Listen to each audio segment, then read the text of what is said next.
The story begins with a post as our main character is checking his phone. The post features a review from someone who has left negative feedback about his clinic, while claiming that it is filled with infected COVID-19 patients. After reading this post, most commenters express their unwillingness to visit such a contaminated medical clinic. Meanwhile, our hero, who is reading this post and its comments, finds himself sinking into depression over the fact that his clinic business is failing.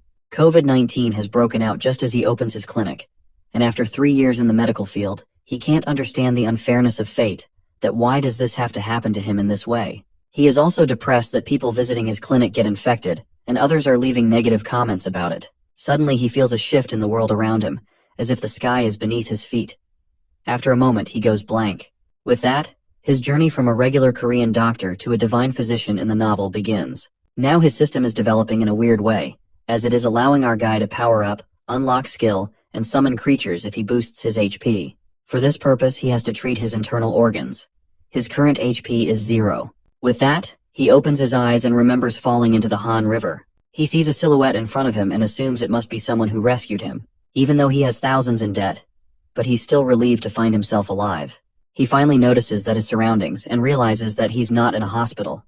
It feels like he's on the shooting set of a medieval era show. Suddenly, a very emotional person startles him. When our guy asks about his identity, the person becomes even more emotional, wondering how he could forget his personal doctor named Garden. Our boy, on the other hand, doesn't understand his current situation and asks Garden to bring him a glass of water. The tumbler Garden hands him a luxury glass embedded with diamonds, which makes him wonder if they're real. While drinking the water, he suddenly notices his reflection in the mirror and realizes with dread that it isn't his face which he's looking at. He remembers that this face belongs to the crown prince named Raquel Adria Magentano, which is a character from The Demon Sword Emperor. That is the novel he was reading the day he went out for a drink. With disbelief at his situation, he thinks he might still be drunk and asks Garden to slap him on the cheek. Horrified at the thought of striking his master, Garden is unable to do it, so our guy slaps himself. The instant he does, he realizes with the excitement of having been given the chance to reincarnate as a crown prince. It means he's left his debt-ridden life behind. With this thought, he starts to rise from his place but promptly collapses. To see him like this, Garden rushes to assist him. Looking at his hand, he realizes that this body is much weaker than a normal 40-year-old's, even though he's a young lad. He realizes with dread that the character he's been given is always bedridden and appears only briefly in the novel. Not only this, he dies at the age of 22. With fear in his heart, he asks Garden about his age, and Garden replies that he's 21. He bites his lip upon hearing this. Before knowing that the character he had been given had that health issue, he was relieved to have left his debt-ridden life behind to enjoy his life as the crown prince. But now, with the dread, he realized that he has only 1 year to live. He thinks about the novel, where the crown prince had died despite receiving the best treatment in the world, and the cleric's blessing. Yet nothing worked in his favor, and he still met his end. While looking in the mirror, he concludes that all of this points to one solution. With that thought in mind, he turns to Garden and asks him to bring as many needles as possible, no matter the size. He's decided to treat himself. After making this decision, he finds himself meditating on his bed. He checks his pulse, aiming to understand the nature of his illness. He tries to concentrate on his 10 strange pulses, where the illness might reside.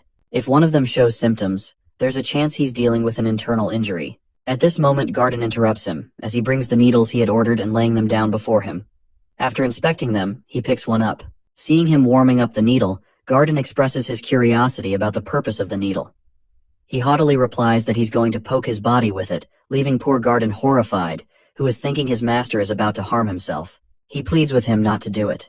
Our boy tries to calm Garden by saying that he's doing this for a good purpose and asks him to have confidence in this matter, to which Garden reluctantly agrees. With that, he takes off his shirt and lies down on his bed. He knows that he needs to pierce the first needle into his most important breathing organ.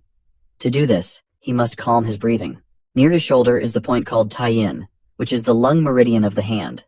He carefully pokes that spot, while feeling a slight pain due to the needle's thickness. Now he focuses on acupoints, starting with the lung, then moving to cloud gate, and finally upper arm assembly. After completing the first set, he opens his eyes. It seems like he's been granted the skill to perform accurate acupuncture. By applying this technique to his body, he's able to recover his lung a little. With that, a ridiculous scene appears as happily dancing lungs give him 2 thumbs up, resulting in a gain of 100 HP, which is equal to 100 power. Our guy is quite baffled to see the screen in front of him as he reads all of this new information. Our boy is quite curious to see the status window in front of him. Seeing his state, poor Garden thinks that he's gone crazy, so he starts to cry again. With an annoyed expression, our prince orders him not to overreact. Ignoring his emotional doctor, he decides to target another acupoint near the shoulder blade. This acupoint is called the Yunmen acupoint, which he performs perfectly, resulting in alleviated feelings in his chest. He then targets several acupoints in his arms, which hurt more than before, but he endures the pain. Seeing him like this, Garden starts to pray to God for the health of his body and mind. Meanwhile, our guy takes the next step and pokes at the Yunji acupoint as well. With this, he stimulates various acupressure points, and his lungs feel like they're being massaged in a massage chair. He is irritated by the ridiculous notions his screen is displaying, as he is wishing that it would give him some HP points instead. Next, he focuses on the cheesy acupoint, which is located on his palm. With that last nail in the coffin, he successfully performs the acupoint treatment for the left lung meridian. Now his lungs take on a human form and perform a tap dance in his head, which is quite irritating for him. He waits patiently for it to end, but it is continuous for a little longer than his liking. Due to this constant tap dancing out of his lungs, the organ responsible for bowel movement also awakens. Now, the said organ, which is the large intestine, appears as a human and starts to party with the lungs. As their tap dance going on, his large intestine synchronizes with the rhythm of the dance. As a result, it gives him 100 HP, and both of the lungs give him 200 HP each. It means now he has 600 HP. With this increase in his HP, he is now able to activate his skill. His screen asks him whether he would like to shop for some skills. To read it, he remembers all of those fantasy novels in which a skill related to being a warrior or mage is given to the protagonist. So he decides to check it out.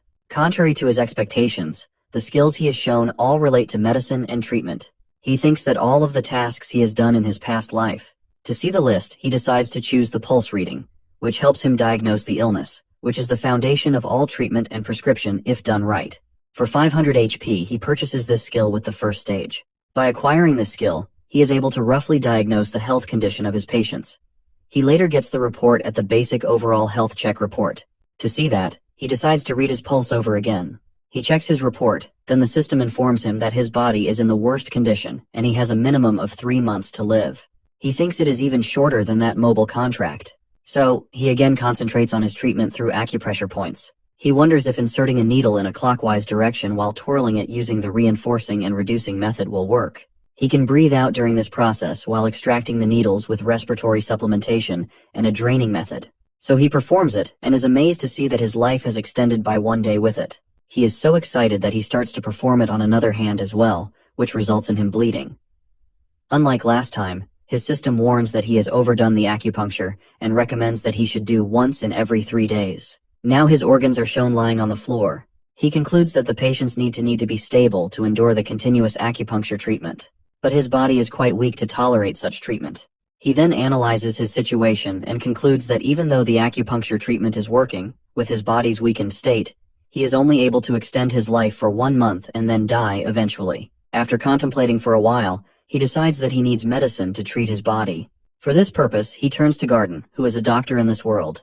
He asks for a more potent ingredient, which makes Garden a little hesitant. He inquires whether they have wolfsbane root, but Garden explains that since they are in his palace, they need to acquire these items from the main palace. He says he will do it, but he wants to know what he plans to do with it. Our guy deadpans that he is going to eat it. Upon hearing this, the poor doctor begs him not to do it. He explains to the doctor that he is just doing it for his own treatment. However, Garden remains reluctant. To reassure him, our boy starts to explain the situation. He asks if Garden is already aware that wolfsbane root is a toxic substance, which Garden confirms as it is used in poison. He adds that he needs the daughter root of the wolfsbane, which is much smaller than normal. At that, Garden deadpans that it can cause his heart to stop. In response to this statement, our boy admits that it is true, but insists that he knows the method he is going to use to turn this tonic into medicine. This sounds bizarre to Garden. Our boy continues, saying that this process is called detoxification, which will help him turn this poison into medicine. He asks whether Garden understands now. Garden honestly replies that he doesn't understand a thing, but he decides to give it a go since it might improve his health. While he goes to the pharmacy to get the root, he thinks about how nothing is stopping the deterioration of his master's health. Now he is willing to place his hope in this new treatment. However, he determines to eat it first to ensure that it is safe for his master to take. After getting the root, our boy is able to make a tonic out of it. But Garden seems quite uncertain upon seeing this strange-looking liquid and comments that it is made from a poisonous substance. Then he starts begging him not to take it. Seeing Garden's pitiful behavior, our boy decides to scare him a little, so he offers Garden to try it out first. This statement brightened Garden's face, because he also wants to try it himself, so he happily agrees to test it. Seeing his eagerness to risk his life for him, our boy is struck with the realization that in the novel, Garden is someone who is too loyal to the Crown Prince. In the beginning, he was not even his doctor and started as an assistant, though the passage of time sees every doctor who claims to cure him leave, but he remains unwavering. However, he pays the high price of his devotion because in the novel, he is executed after the death of the Crown Prince, accused of causing his death. Looking at him, our boy thinks that he is someone who deserves a good life, but it is another thing to share his tonic with him, which he is not convinced to do. After a while, he finally completes the tonic called Ephedra Aconite Asarum Decoction. Garden is ready to drink it, but our boy stops him, saying that it should be consumed when it is cold. At this moment, Garden suddenly voices his concern about how our boy, the Crown Prince, knows about the recipe for the medicine. Our boy makes an excuse, as he claims that he saw a dream in which a mage told him about this recipe. Despite saying that he believes in our prince, Garden's expression says otherwise. He looks at the time and hurriedly gulps down all of the medicine, leaving the poor doctor completely petrified. He looks at his doctor and with innocent eyes while claiming that he has eaten it all. Suddenly his heart begins beating fast and he realizes that something is about to happen. At that moment, his system informs him that the consumption of the perfectly brewed Ephedra Aconite Asarum decoction results in the reduction of soreness and coldness in his body, as well as a boost to his metabolism. Not only this, but he has also awakened the Azrahan core energy. This term catches his attention. The Azrahan core energy is a technique developed by the Grandmaster known as Javier Azrahan and his noble subordinate, Lloyd. This technique is a symbol of the imperial family, which is passed down only to the direct descendants of the imperial line. As he resides in the Crown Prince's body, he must have been taught this technique from an early age. Now, he has unlocked the first level of this technique, which allows his mana circle to circulate around his heart, helping him increase and absorb mana. Now his mana is at 120%, while he needs 1000 HP to reach the next level. Therefore, he feels the mana circle around his heart, as well as the mana circulating through his body with every breath. He is quite excited to experience this amazing feeling. Suddenly, he feels a sharp pain in his heart, and it feels like it is going to burst from his chest. Seeing him clutching his heart, Garden becomes very concerned. On the other hand, he receives a warning that there is a chance that his heart will stop at any moment because the pressure from the mana circle is affecting it. When he realizes that his mana circle and the growth of his heart are out of balance, he guesses that the size of the mana circle may be the root of the problem, as it surrounds his heart. He remembers the condition of Rakiel, whose illness prevented him from training his mana circle from a young age. Consequently, the mana circle around his heart is constricting it, which could lead to drastic consequences. So he decides to take another measure, as he needs to increase the size of his mana circle. With that thought in mind, he goes to the realm of his heart, and stands in front of the heart and the mana circle that is strangling it. He rushes toward his heart and takes the reins of the circle in his hands, while deciding to increase the speed of its rotation. The pain and pressure of doing this are too much for him to bear, but he remembers the failures of his last life. His clinic was shut down. He not only lost his patients but also started to lose his hair because of the stress from being in debt. Every kind of loan piles up in a way that he is on the verge of selling his beautiful house. With that thought in his mind, he finally does it. With this, he opens his eyes and looks at his doctor, who is quite concerned about him. His system informs him that he has been able to awaken his heart due to the positive stimulation. Afterwards, as a king of the organs, our guy's heart has a very flashy entry, and is welcomed by the large intestine while the lungs call him shabby. Seeing them makes our boy feel annoyed, but his irritation vanishes when his system informs him that he is the only person in history to obtain something called the mana circle slot. He doesn't understand the feature but guesses that it must be something like the empty slot in a game. Meanwhile, Garden is still concerned about him, and asks about his well-being, as he looked like someone who was suffering from immense pain. He raises the question of whether it is a side effect of the medicine. Our boy makes an excuse that he just choked on phlegm, but Garden doesn't buy it. He insists that our boy was in great pain while complaining that he is the one who is supposed to drink it first. At that, our boy retorts that he will be given poison next time if Garden is that eager to have one. It prompts a protest from his doctor, who doesn't mean it that way. He nonchalantly orders him to clean up the mess on the floor if his doctor doesn't want it. But before going ahead, he turns to his doctor and thanks him, which leaves the doctor totally shocked. He thinks that our hero might go crazy from consuming that poison. Meanwhile, On his way, our guy is more than excited to have something as amazing as mana slots. These slots are basically a place where he can store any material mixed with mana up to 10 liters. He needs to consume that material in order to store it. After meditating, he contemplates experimenting with this technique, but doesn't understand what to store at first. Then he sees the jug of water, and decides to experiment with it. Looking at the water, he recalled a term called as the median lethal dose, used to determine the toxicity of a substance. Consuming 50% of the median lethal dose could either kill a person or cause immense pain. He analyzes this and concludes that there is a chance of 5.4 liters of median lethal dose in the 60 kilos of water. According to his size and weight, it should be around 3.9 liters. So, he scoops up the jug to drink the water, but it's too heavy for him to lift due to his weak body. Anyhow, he drinks it while thinking he has a purpose in storing this in mana slots. He's surprised to feel that he doesn't feel full after drinking 1 liters of water, so he decides to fill his 10-liter slot to experiment further. After filling his slot with 10 liters of water, he discharges 0.1 liter and feels quite full afterward. He concludes that this makes him a human version of that camel that can store water inside itself. Now that he's experimented with the water, he wants to try this slot with tonic soup. However, he has 9.9 liters of water, and his body obviously won't withstand it if he releases all of that water at once. Then he gets an idea and decides to discharge the water with the Azrahan core technique, which helps him absorb, amplify, and discharge mana. Using amplification and discharge of this technique, he aims to release the water outside his body, rather than within. He concentrates solely on discharging the water from his body, and, much to his astonishment, it begins to work. The next step is to pour the water back into the jug, but when he tries, he can't hold the technique, and the jug breaks. As soon as the guards hear the sound of something breaking, they barge into his room. Meanwhile, he contemplates his experiment with the Azrahan core technique, as he has assumed it would release like tap water, but only for it to suddenly turn into a water cannon. Garden, along with the other guards, arrives and asks if there's been a terrorist attack. He nervously thinks up an excuse. Then he claims that he smashed the jug in anger. It seems the Gussards buy his excuse, and one guard even asks if he's hurt. He nervously answers that he just has a scratch on his foot. The guard turns to Garden and requests him to escort him to room 2, and he agrees to do so after tending to his wound. While having a piggyback ride on Garden's back, he thinks that no matter how bad his excuse was, they still accepted it. He concludes it must be because he's the crown prince. Garden places him on the bed and excuses himself. He tells Garden to get some rest as well in return. When Garden is gone, he starts contemplating what happened when he was practicing the Azrahan technique. He was amplifying the mana and discharging it through his hand, but it resulted in an outburst like a water cannon. For now, he decides to sleep and tread carefully next time because he doesn't want anyone to be suspicious of him. Meanwhile, the Emperor gets wind of how he's hurting himself with needles and eagerly drinking poison, which infuriates him as he doesn't understand what his son is up to. The next morning, he successfully brews 10 liters of his medicine, ready to consume it all. But Garden is standing beside him, and he doesn't want to take it in front of him, knowing he'll probably faint at the sight. So, he requests Garden to wait outside for a while. Garden deadpans that he's just going to drink it, pointing out how much it hurt last time he consumed it.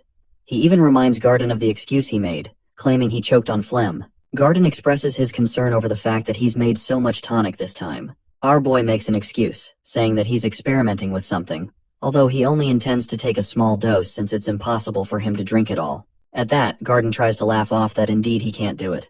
But our hero is quite impatient with his unnecessary concern and throws him out of the kitchen. Afterwards, he closes the door and gulps down all 10 liters of tonic in one go, storing it in his mana slots. Now, all he needs is to discharge it. He slowly begins discharging the tonic while going about his daily life. His organs seem to be improving as he discharges the medicine into his body, which gives him some HP points. Now he has 500 HP. He is quite tense yet eager to increase his lifespan. For this purpose, he releases the medicine in himself quite frequently. Meanwhile, in the organ dimension, the heart asks to large intestine for menu for the day. He answers that they have ephedra aconite asarum.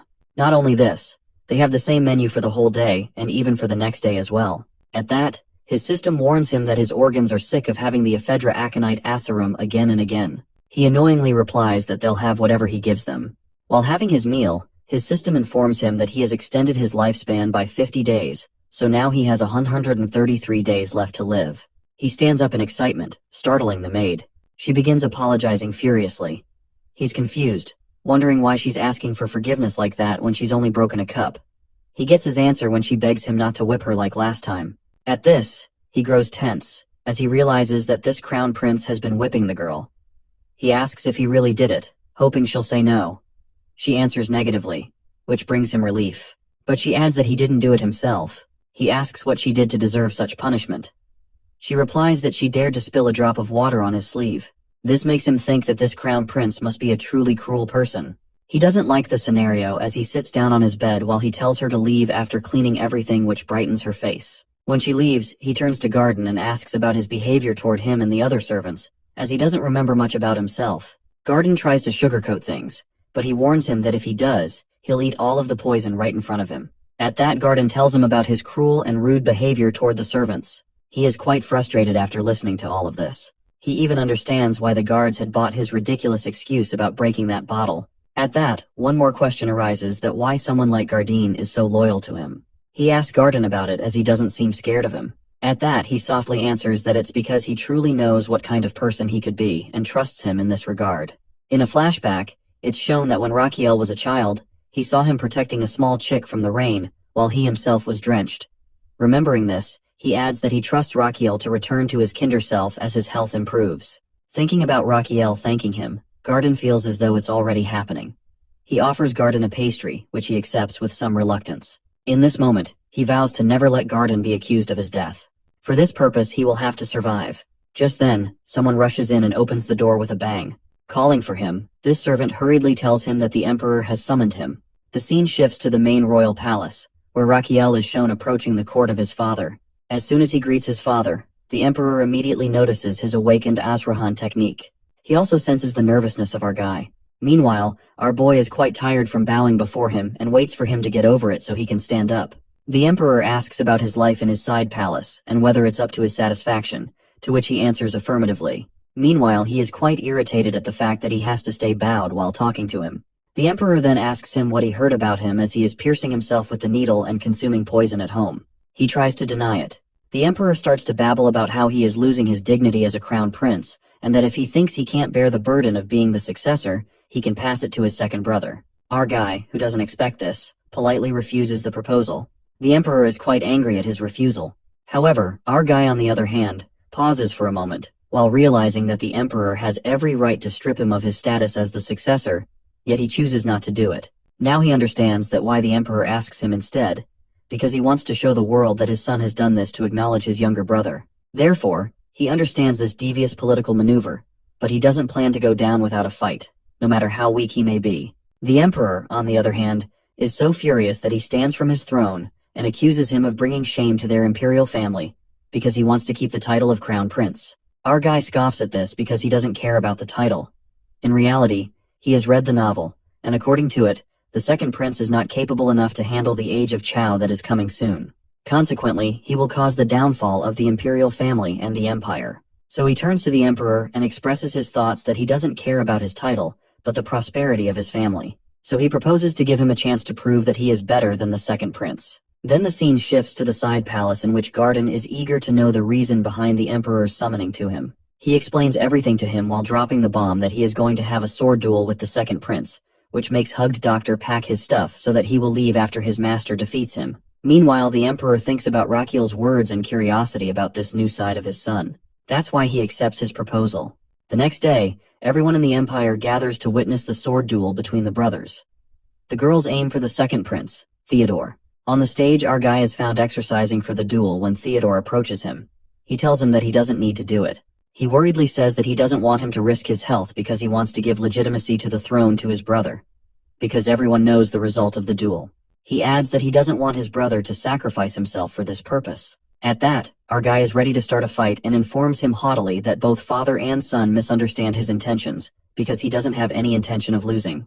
Before starting the duel, there are murmurs of people about how weird it is for the Crown Prince to challenge the Second Prince, because Second Prince has the upper hand because of Azrahan core in a single circle. They don't think that he stands any chance against the Second Prince. In a flashback, it is shown that our guy, who is exercising, has Garden standing beside him, who is thinking that this duel is just a joke. Our boy replies that no one expects him to win, so it is good for him as it puts less pressure on him. However, Garden says with uncertainty that he can win. Our guy notices his expression and knows he is lying. Then he tells him that he just needs to block 3 attacks from his brother in order to win the match. In the present time, Garden prays for the safety of his master. The match starts, and the Emperor describes the rules. If our guy is able to defeat or withstand the attacks of his brother for 5 minutes, he will be the winner. Otherwise, the second prince will win the match. Now both brothers stand in front of each other, but Theodore intends to get through this match as soon as possible. As soon as the match starts, everyone is stunned to see the crown prince throw his sword away. They wonder whether he is giving up already. Seeing him do this, Theodore first feels relieved that he doesn't have to fight against his sick brother. But then he remembers that this will bring disgrace to him and his family. So he contemplates whether he should encourage his better to fight a little. But when our guy places the shield in front of him, he understands that the crown prince's aim is to withstand his weaker attacks for 5 minutes instead of attacking him. He smirks at that, while thinking that he will end this fight quickly. With this thought in his mind, he gathers the mana in his body and rushes toward his brother. The Emperor analyzes his second son's attack and concludes that his first son won't be able to withstand it. The second prince even tries to attack from above, so that his brother won't fall to the ground disgracefully. But to everyone's surprise, our dude dodges the attack. Someone comments that the second prince is kind enough to strike weakly so that his brain can easily dodge it. The second prince attacks him again with full force, which throws him away, but he is still able to stand. Our guy's condition is getting worse as his body weakens, but he is still determined to win the duel, as he has practiced dodging throughout his life as a cop. He now kind of hides behind the shield as the second prince rushes toward him while absorbing the mana better than our guy expected. However, our guy grins at this, as something might be going on in his mind. On the other side, the second prince is also fired up. He builds up his attack, and after leaping into the air, he crashes down right at our boy. But my guy easily absorbs the impact, because he had already trained his lower body for this moment. Not only did he instruct the blacksmith to customize his shield, but he has also stored the concoction in his mana slots for his little brother. His system asks how much he would like to share the discharge of that concoction in his body, and he replies, with 0.2 liter. With that, his brother's mana-filled body is filled with the concoction, and the second prince's face turns red due to extensive drinking, which causes him to hiccup. Theodore is so confused about what is happening to his body. Meanwhile, Raquel thinks back to what he has read in the novel that Theodore is someone who can't stand any kind of alcohol, so he has added many types of alcohol to his slot and released it into his brother's body. Theodore is trying to pull himself up to win against his brother, but he doesn't understand what has gotten inside him. He wants to handle the situation and aim for the recognition of his father, the cheers of the citizens, and the title of Crown Prince. According to him, this is the best course of action for everyone if he becomes the Crown Prince. For this purpose, he has to win. With this thought in mind, he rushes toward his brother, who is stunned to see that he withstood the bomb of cocktail. Then he discharges another 0.1 liter cocktail bomb in his brother. The scene shifts as the second prince finds himself in the realm of his brother's organs, where he is served the drink by Hart, who tells him that he was given the drink by that person. He turns to see that the person is his own brother, who raises his glass to him. Seeing this, Theodore is completely baffled, as he assumes he must be hallucinating. Seeing his brother this drunk and stunned, the Crown Prince decides to help him. He is going to discharge the liquid he has stored in his mana slots at his brother. With this mana, he attacks him with all his might and throws his brother to the floor. Everyone present there is completely stunned by this unexpected turns of event before them. Witnessing the fight between his sons, the Emperor immediately recognizes that Raquel has used the Azrahan core, which he had thought he had mistaken before. He can clearly sense that Azrahan core energy radiating from him, even with hundreds of people around. On the other hand, when Theodore opens his eyes, he finds his brother at his feet. His brother claims he has purified his impure mana. Theodore immediately recognizes it as the Azrahan core and questions how it's possible for his sickly brother to use it. The supposedly sick brother nonchalantly replies that he simply learned it a little late. Glancing at his fallen sword, Theodore mutters that he's lost, prompting his brother to remark that Theodore might still not believe it. Then he notices the blood on his brother's forehead. Our boy explains that he got the injury while shielding himself from his brother's attack. Hearing this, Theodore realizes his own attitude throughout the fight as how overconfident he had been, while assuming victory without acknowledging his brother's efforts. Then our boy gets up and asks about his brother's well-being. His brother misunderstands his words and expresses his feeling of being ashamed. However, Raquel clarifies that he was actually asking about his condition. At that, Theodore takes a bow before his brother, as the acknowledgement to his skill as the Crown Prince in front of everyone. In that moment, a screen appears in front of our hero, making him cheer that he's finally done it. Misunderstanding his gesture as a victory over his brother, Garden becomes emotional upon seeing him. Our guy's system congratulates him for treating someone other than himself. revealing that he's acquired a skill called Requested Medical Treatment Fees. This skill allows him to gain a small amount of life expectancy each time he heals others. However, he notices that this method only extends his lifespan by a single day at a time, which sours his mood slightly as it's quite slow process. Still, he's willing to take it, seeing it as a more effective way to increase his lifespan than relying only on acupoint techniques or tonics. His thoughts are interrupted by his father, who asks if he used the Azrahan core in the fight, which he admits that he did. He then asks how he acquired it. He answers honestly that he doesn't really know, because he can't tell his father he acquired it as a reward skill to heal his body. His father, however, seems to believe him and adds that he had engraved this first into his body when he was born, but due to his illness, he couldn't use it.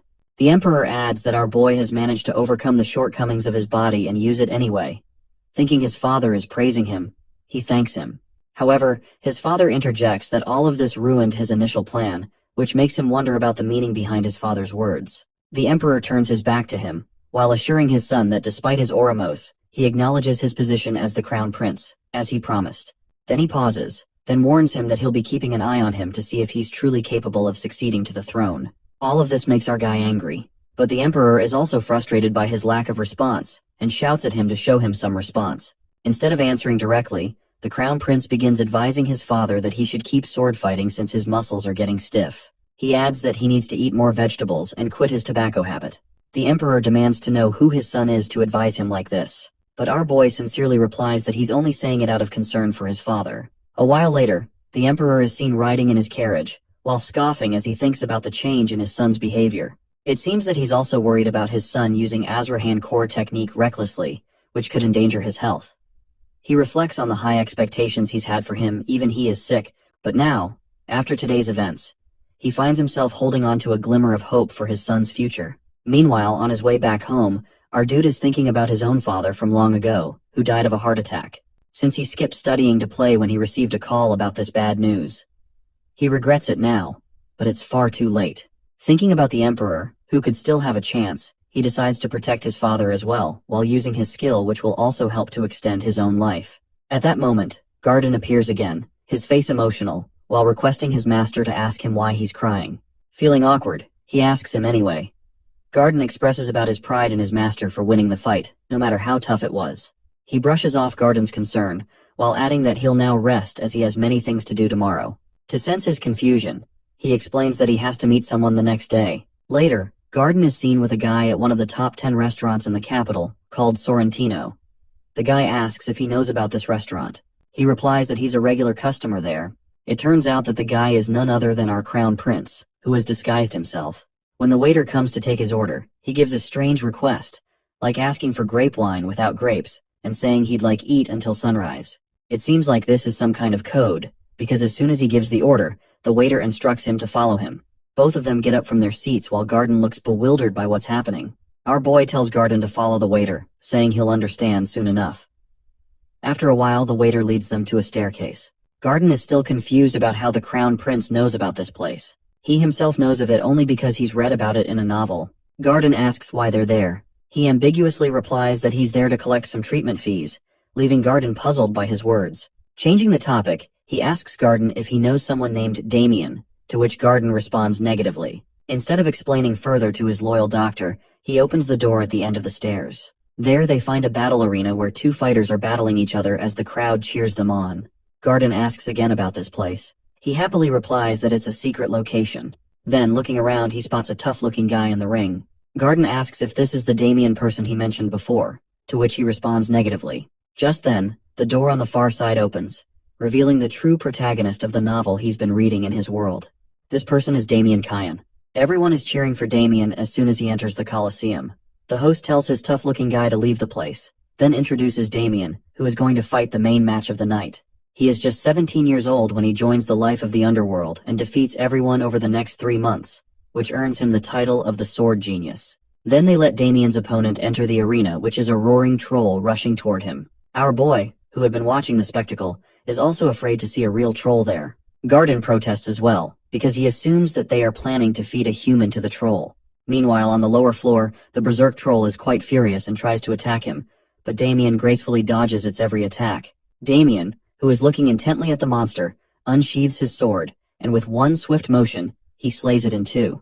The spectators watching the show are in awe of what he has done. Meanwhile, our hero thinks that this guy is more notorious than he expected. Then he realizes it is expected of someone who is the main character of the novel, a sword genius known as the rival of the Grandmaster Swordsman in history. He then orders Garden to follow him and goes ahead. After a while, they are stopped by a bulky man who warns them not to proceed. But as soon as our crown prince keeps a brick of gold in his palm, the man lets them go inside. There sitting is someone, from whom our guy tries his best not to be scared. He confidently takes his bottle of painkillers in his hand and asks whether he is going to take these cheap painkillers. Damien then asks for the reason he is there, or whether he is there to sell medicine to him. He answers ambiguously that it is something like this. Damien, on the other hand, tries to shoo our guy away by saying that he has had enough of them. Our boy confidently says that these cheap medicines are not useful when it comes to treating the constant throbbing pain in the back of his head. Now he has his attention, and he starts to explain the type of pain he has, in which the symptoms usually start from the back of his head, and the area around his neck and head feels stiff and itchy.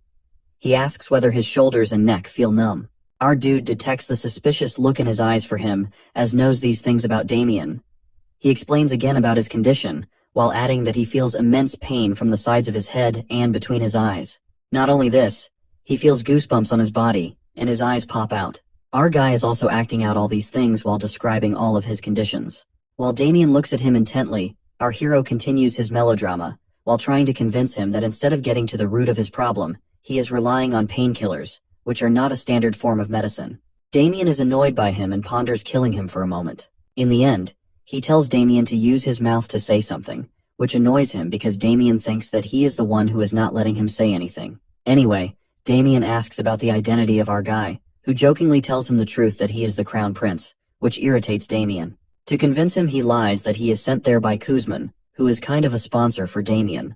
He adds that Kuzman is worried about Damien, and nowadays they don't have a sufficient amount of ingredients because of the season. Damien doesn't understand a thing our boy is babbling and asks about the meaning behind his words.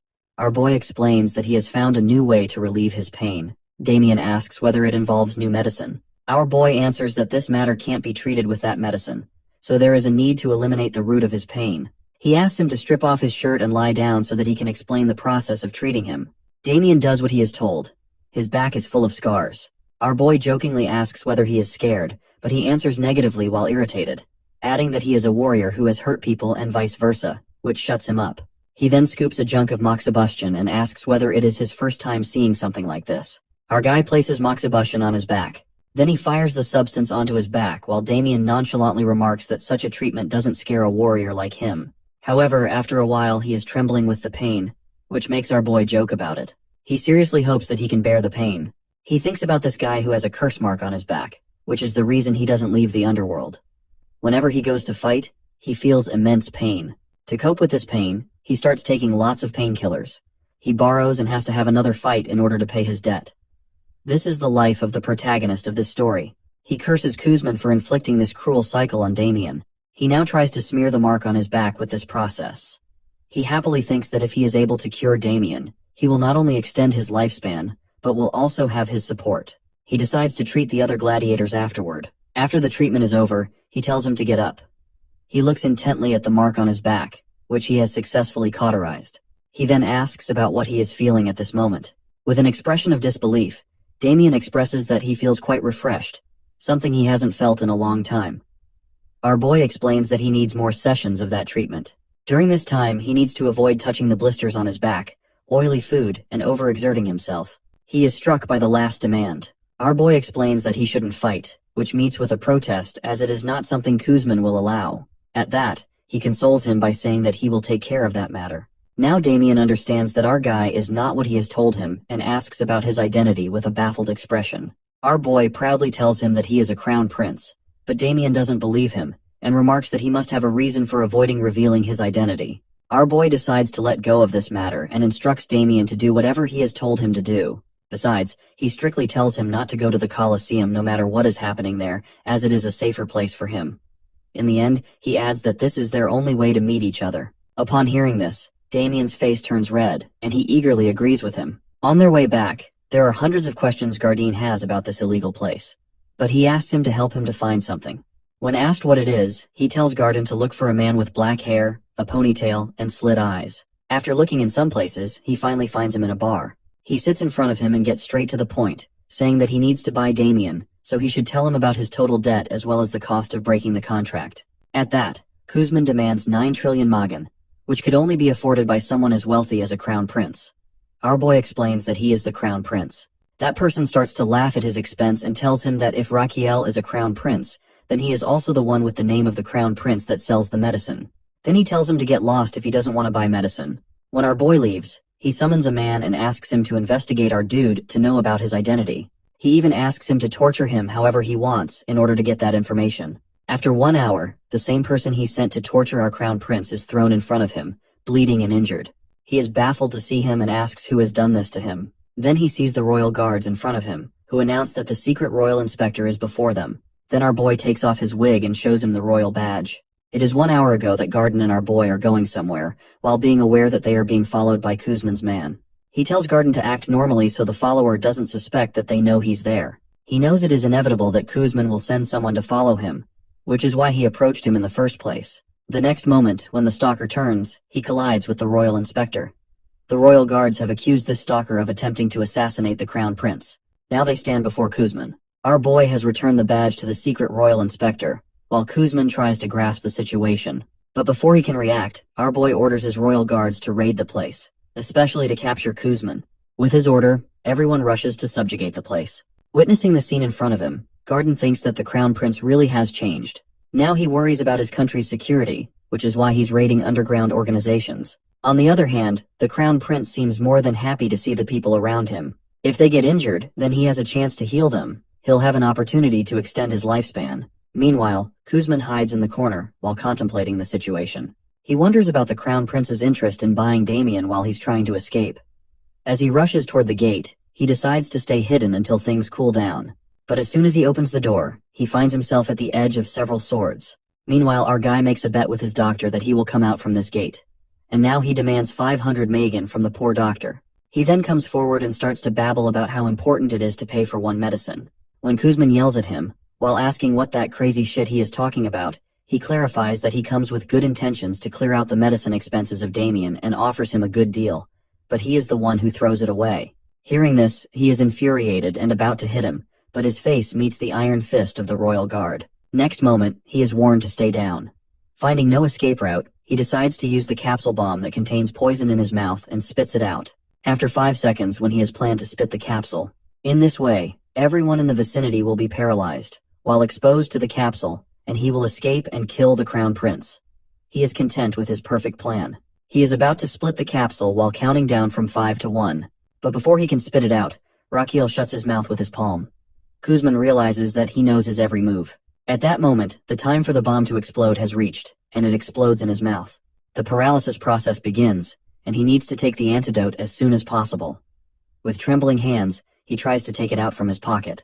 But our hero, who reads the novel and knows everything about him, takes the antidote from his hand and asks whether he wants to know his source of knowledge. To the horror of this goon, our dude drinks the antidote in front of him while poking him, as he emphasizes that he isn't going to tell him about it. To taunt him more, he remarks about the antidote's bitter taste. While Kuzman is quite desperate to get the antidote, our boy carelessly throws it on his back. He implies that he is not going to give him the antidote when Raquiel was the one to poison him in the first place. He intends to do it in order to use his medical treatment skills to extend his lifespan, as now he has the antidote in his mana slots. Now under the 5th thoracic vertebrae, he pushes about 1.5 inches on both sides, pushing the heart transporter points. With that, Kuzman throws out the poison. Then he discharges the antidote inside of him and waits for it to work. After a few seconds, he loses consciousness, as our dude has successfully treated him. To reward him, his life extends by 118 days. He then orders his guards to arrest them. Now he is going to complete his main goal for coming here. The scene shifts to the gladiators with Damien as their leader, who are fighting with the guards and succeeding in injuring many. At this moment, Raquiel makes an appearance in front of him, and he recognizes him immediately. The scene changes to the dream in which a young Damien is shown in front of his dead mother. He knows that he is dreaming about that day when he was left alone.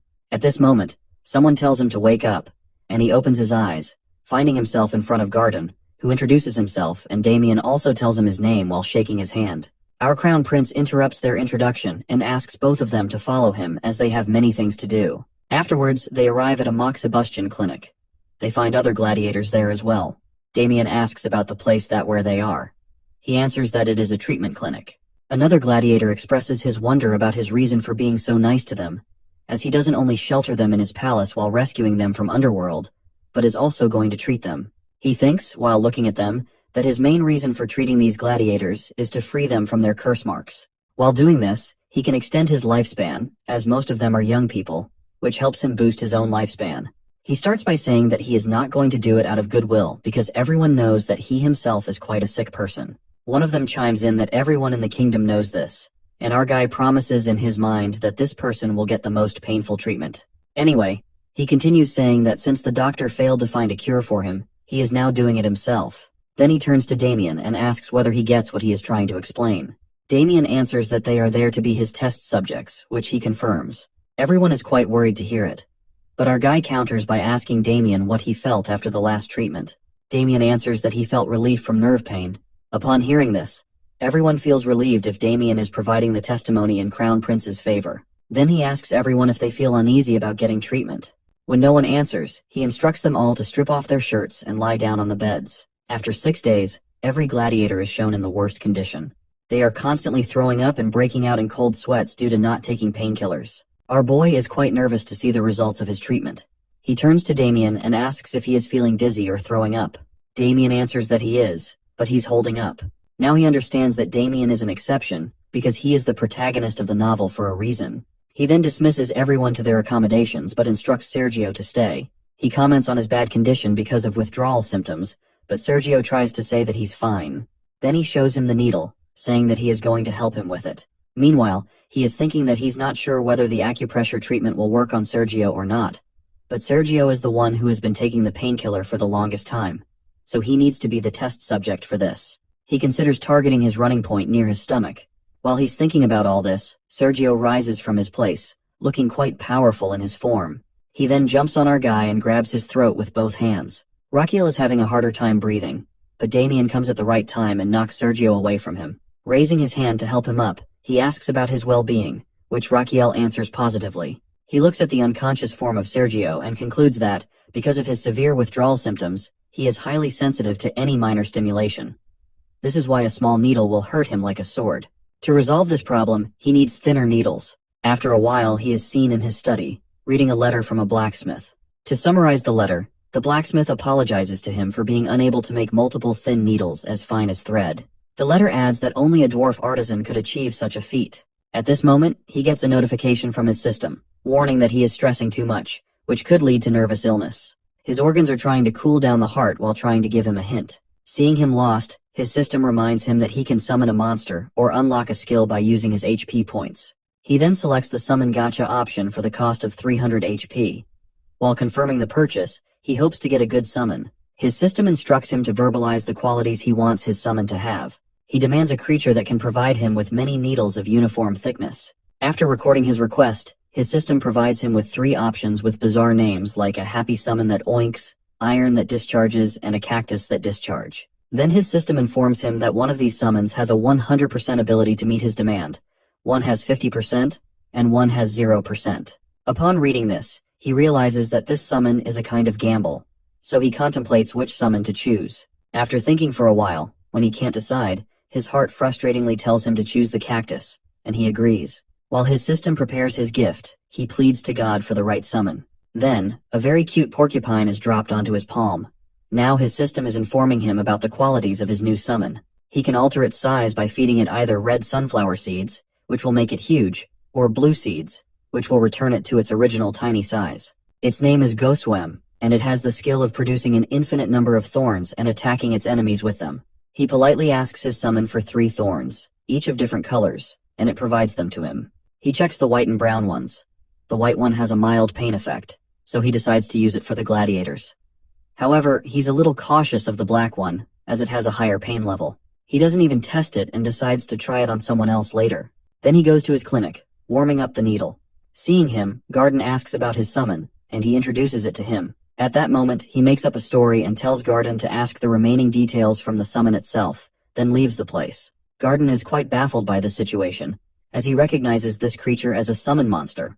According to legends, There was a legendary builder around 300 years ago who had summoned monsters as his aid. They are known as very rare and mysterious creatures, and Garden doesn't understand how his master got one. Now he realizes there is something about his master that he doesn't know. Inside the clinic, Sergio apologizes to our guy for the incident yesterday. He shakes off the apology, while telling him that he will now no longer feel the pain, as he has pierced many needles into his body. He is surprised to hear that, because Sergio doesn't seem to feel anything. He then shows him his arm, where he performed the acupressure treatment.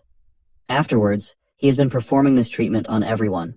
To get the rewards from treating Damien and the other gladiators, his life expectancy increases by 171 days. Not only that, but he also levels up his skill due to using it on a larger number of people. This information makes him quite happy, as it is clear from his body language. Seeing him so happy, Damien doesn't understand his true motives, as he wonders why the Crown Prince is ecstatic to see them recovered. Now that Raquel is done with their treatment, he decides to come up with another plan for them. The scene shifts to the Emperor, who is getting a report about his son.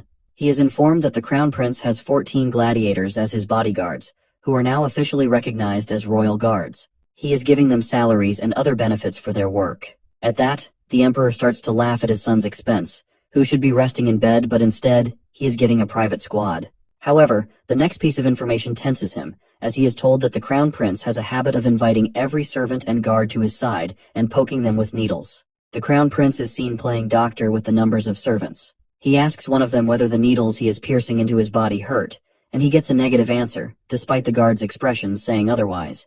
Then he announces for a next patient. A few days ago, Damien is seen in front of our Crown Prince, who asks about his feelings during the moxibustion treatment.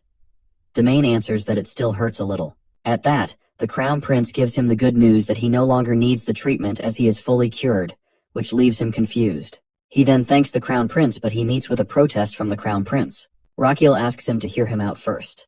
The Crown Prince has a proposal for him, as he wants Damien's sword skills on his side, because he doesn't want his skills to go to waste. Then, he offers him a position as his bodyguard, with a smart salary and other benefits, instead of relying on emotional things like loyalty and friendship. He knows that Damien will advance in his sword skills and soon reach the Swordmaster syndrome, where someone becomes extra sensitive and endures even more pain than he had experienced before with a curse seal. So, he wants Damien to stay close when that happens. So, he is offering him the job as an excuse to keep him by his side. He adds many other perks to the job contract, but when Damien doesn't respond, he offers a 4-day work week, which prompts a cheer from everyone behind Damien. Upon hearing his job perks, everyone offers to hire them as well, under the pretense that it is their way of repaying their debt by protecting him. He dryly comments that they want to do it because the salary and other benefits come with the job, and they sincerely agree that it is the case.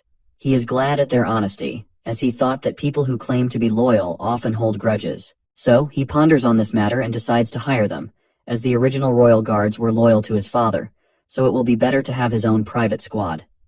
He then gives them the name of SRG, and they are quite happy about it. He turns from them and thinks with a sigh that his lifespan still doesn't last much longer, as he has only 18 days left, besides having a very weak body, which is unable to search for more patients. After a while, he is seen in his study room, where he tells Damien and Garden that he is going to set up a clinic in his palace. At that, Garden startles him by saying that his cause is noble, to start a clinic as he wants to help sick people. He totally agrees with him and tells him that he wants to treat the people living within the side palace because he doesn't think common citizens living outside the palace will feel comfortable visiting it. Garden also agrees with him. So, he explains that he needs this because in this way, the word of mouth will serve as advertising for his clinic, so people will come to his side palace's traditional medicine clinic to receive treatment. Now, in the present, he is frustrated to know that everyone is quite healthy, and after treating 500 people so far, he has only received a 2-day bonus life. With his frustration, he exclaims that he needs a very sick person. Suddenly, he stops as the idea hits him. He orders Garden to collect data about the families of the servants he has in his palace. He is sure there must be some sick person among their families. He is quite frustrated to see that they all seem healthy, as only 10 pages remain. He doesn't have much hope, but he still keeps checking. He is interrupted by Damien, who expresses his disappointment with the Crown Prince. He is baffled to listen to him. Damien asks further whether he sees patients as the tool. Damien adds that he understands that he needs the patients for research, but now it looks like he is searching for someone on their deathbed. At that, Garden tries to defend his master as he must have some plan. However, the Crown Prince corrects his doctor, stating that Damien is right about his assumption. Damien protests, saying that he was rude towards Garden, while Garden tries to defend Crown Prince by saying that Damien is rude to him. Seeing this, the Crown Prince kicks both of them out of his room and checks the remaining 10 pages. One page catches his attention. Someone has written in this questionnaire about an 8-year-old boy whose body starts to tremble and foam at the mouth once or twice a week. The doctor as well as the cleric checked him, but it was of no use. Upon reading it, he is quite happy to finally have found what he was looking for. The next day, he gets to meet the young boy, who is a little scared to see him. He approaches him closely and greets him by telling him to call him Raquiel. He understands that this is George's first time visiting the palace and meeting the Crown Prince, so he needs to make him comfortable. He then shows him a candy, which brightens the boy's face, but instead of getting it, his expression turns sour. The boy tells him that he can't touch the Crown Prince. When asked why, he answers that it's because he is cursed. He adds that this is the reason he is bullied by other children and called weird. Upon listening this, Raquel tries to encourage the kid by saying that it isn't the case. The boy explains that when the kids were teasing him yesterday, he tried to defend himself but lost. Afterward, everything became dark, and he started to tremble, while feeling like someone threw him to the ground. When he woke up, he felt weak. At that, the Crown Prince suddenly hugs him, saying that he is brave for enduring all of this. With tears in his eyes, George supplies that he shouldn't touch him because of the evil spirit residing in him. In that moment, the Crown Prince begins to diagnose him. His system informs him that this person is completely healthy, besides some symptoms of seizures caused by irregular brainwaves. He diagnoses George with epilepsy, but the problem is that he doesn't know the cause behind the irregular brainwaves. He tells George that he is not strange. To sense his disbelief, Raquel happily tells him that he is the Crown Prince, and he is always right. Now, he is struck with what to do next, as he doesn't know the cause of the irregular brainwaves, and he doesn't have any tools to detect it, like an MRI machine. Suddenly, George calls out to him and he tenses to see that George is having a seizure. He immediately lays him down, despite the protests of Garden, who wants him to stay away from the boy. Damien also raises his sword. To see their reactions, he shouts at them, while telling them that George is just sick and needs care, as he is in pain right now. He orders them to get him a pillow. Afterwards, he lays George on the pillow and everyone looks at him. Garden offers to wipe the foam from his mouth. He answers that he is not in his right mind, as George might swallow the hand towel. They can't do anything right now until the seizure is over. Suddenly, he notices mana coming from George. He understands that it's because of his Azrahan core technique, which is sensitive to mana. He then decides to use this technique to detect the cause of the epilepsy. He then searches for the cause inside the flow of mana. He checks the nerves but can't find anything, though he is getting tired. Afterward, he is standing in front of George's heart and rushes to it. Finally, he catches the source of the irregular brainwaves, which are happening in the vagus nerve. He then orders his subordinates to bring him a blanket to cover George up. He also instructs them not to wake him. In the process, he, who also overexerted himself during the diagnosis, and falls down. The people around him are worried to see his condition, but he feels relief in having found the cause of George's illness before losing conscious. After a few hours, he wakes up with a heavy head. He assumes that his Azrahan core was activated to its maximum when he was asleep. At this moment, he is startled by Damien's presence, who informs him that he has been sleeping for half a day. He asks about George and is told that George has woken up but is now feeling tired. While getting up from his bed, he thinks about how the diagnosis he performed was successful through his Azrahan core. Now he can start George's treatment by stimulating the vagus nerve. As he is putting on his coat, Damien asks with surprise where he is going in the middle of the night. He answers with a maniacal expression that he is going to be struck by lightning. After a while, he, along with Damien, is seen in front of the main palace. The guards are shocked to see him there. He asks the guards to escort them to Sir Xanatis's room. They head ahead to reach Sir Xanatis's room, who is the palace mage. He is astonished to see them there in the middle of the night and asks about their purpose to be there. The Crown Prince then playfully asks the mage to strike his back with lightning magic, which leaves the poor mage totally baffled. The mage remembers yesterday when he had visited the Emperor, who was telling him how the Crown Prince has been acting differently and strangely in recent days. He says, while smiling, that he is worried about what his son might do next. Seeing his expression, the mage thinks with annoyance that the Emperor has also become a fool when it comes to his son. In the present time, the boy is shaking the annoying mage furiously while asking him to hit him with lightning. The mage thinks about how crazy the Crown Prince has become. He protests to the prince that he can't do it, as it might kill him, which would make him accountable for his death. The Crown Prince explains that he doesn't need to go that far. He just needs a bit of electric stimulation for 3 hours. The mage is equally annoyed by this new demand. Lightning magic has destructive capabilities, but the prince wants him to minimize it and maintain control it for 3 hours, which requires precise control. He asks the prince if he has any idea that his request is quite difficult. The crown prince answers that he totally understands, which is why he came to him, because no one else could achieve such a feat besides him. Hearing this compliment, the mage is half ready to fulfill his demand, but he's still hesitant, wondering what if he hurts him. The crown prince consoles him by saying that he guarantees if something happens to him, Mage won't be accountable for his death, while pointing to the guards who will witness it. He further explains that he is doing this to save someone. The mage then agrees to his demand and asks when they can start. The crown prince replies that they need to do it now. Then he sits in front of the mage, who asks if he's ready. He nods, while secretly thinking that he can't just experiment with such a dangerous treatment on a child, so it's better to experiment on himself. When the mage starts to hit him with a precise amount of electricity, the crown prince is going to convert the electric currents into electrodes. Then, he will transform them into electrical signals and intends to use them to correct the irregular signals in George's vagus nerve. In the end, he will control those signals. While analyzing his plan, he is in awe of Azrahan core technique, which makes it possible for him to be successful in one try. He asks the mage to stop, who teasingly tells him that he could do it all day. The next day, many people who are known as gossip mongers are seen in front of his room. One of them opens the door, and now everyone is standing in front of George and his doctor, the crown prince. Rakiel shows George a needle and honestly tells him that it's going to hurt a little, as it is a medical procedure. He then reassures him that it won't hurt much, since he already pierced one needle into his neck, and George didn't even realize it. He adds that what is coming, however, will definitely hurt. Then, the mage hits Rakiel with electric magic, and he gathers the electricity in his heart. Garden feels like he's about to faint from seeing his master's condition. But our dude's focus remains on the gossip mongers in the room, as he is hoping that they will spread the word about his method of treatment everywhere. After receiving the electric current, it's now time to transfer it into George. However, he tenses up when he detects that George's flow of mana is becoming erratic.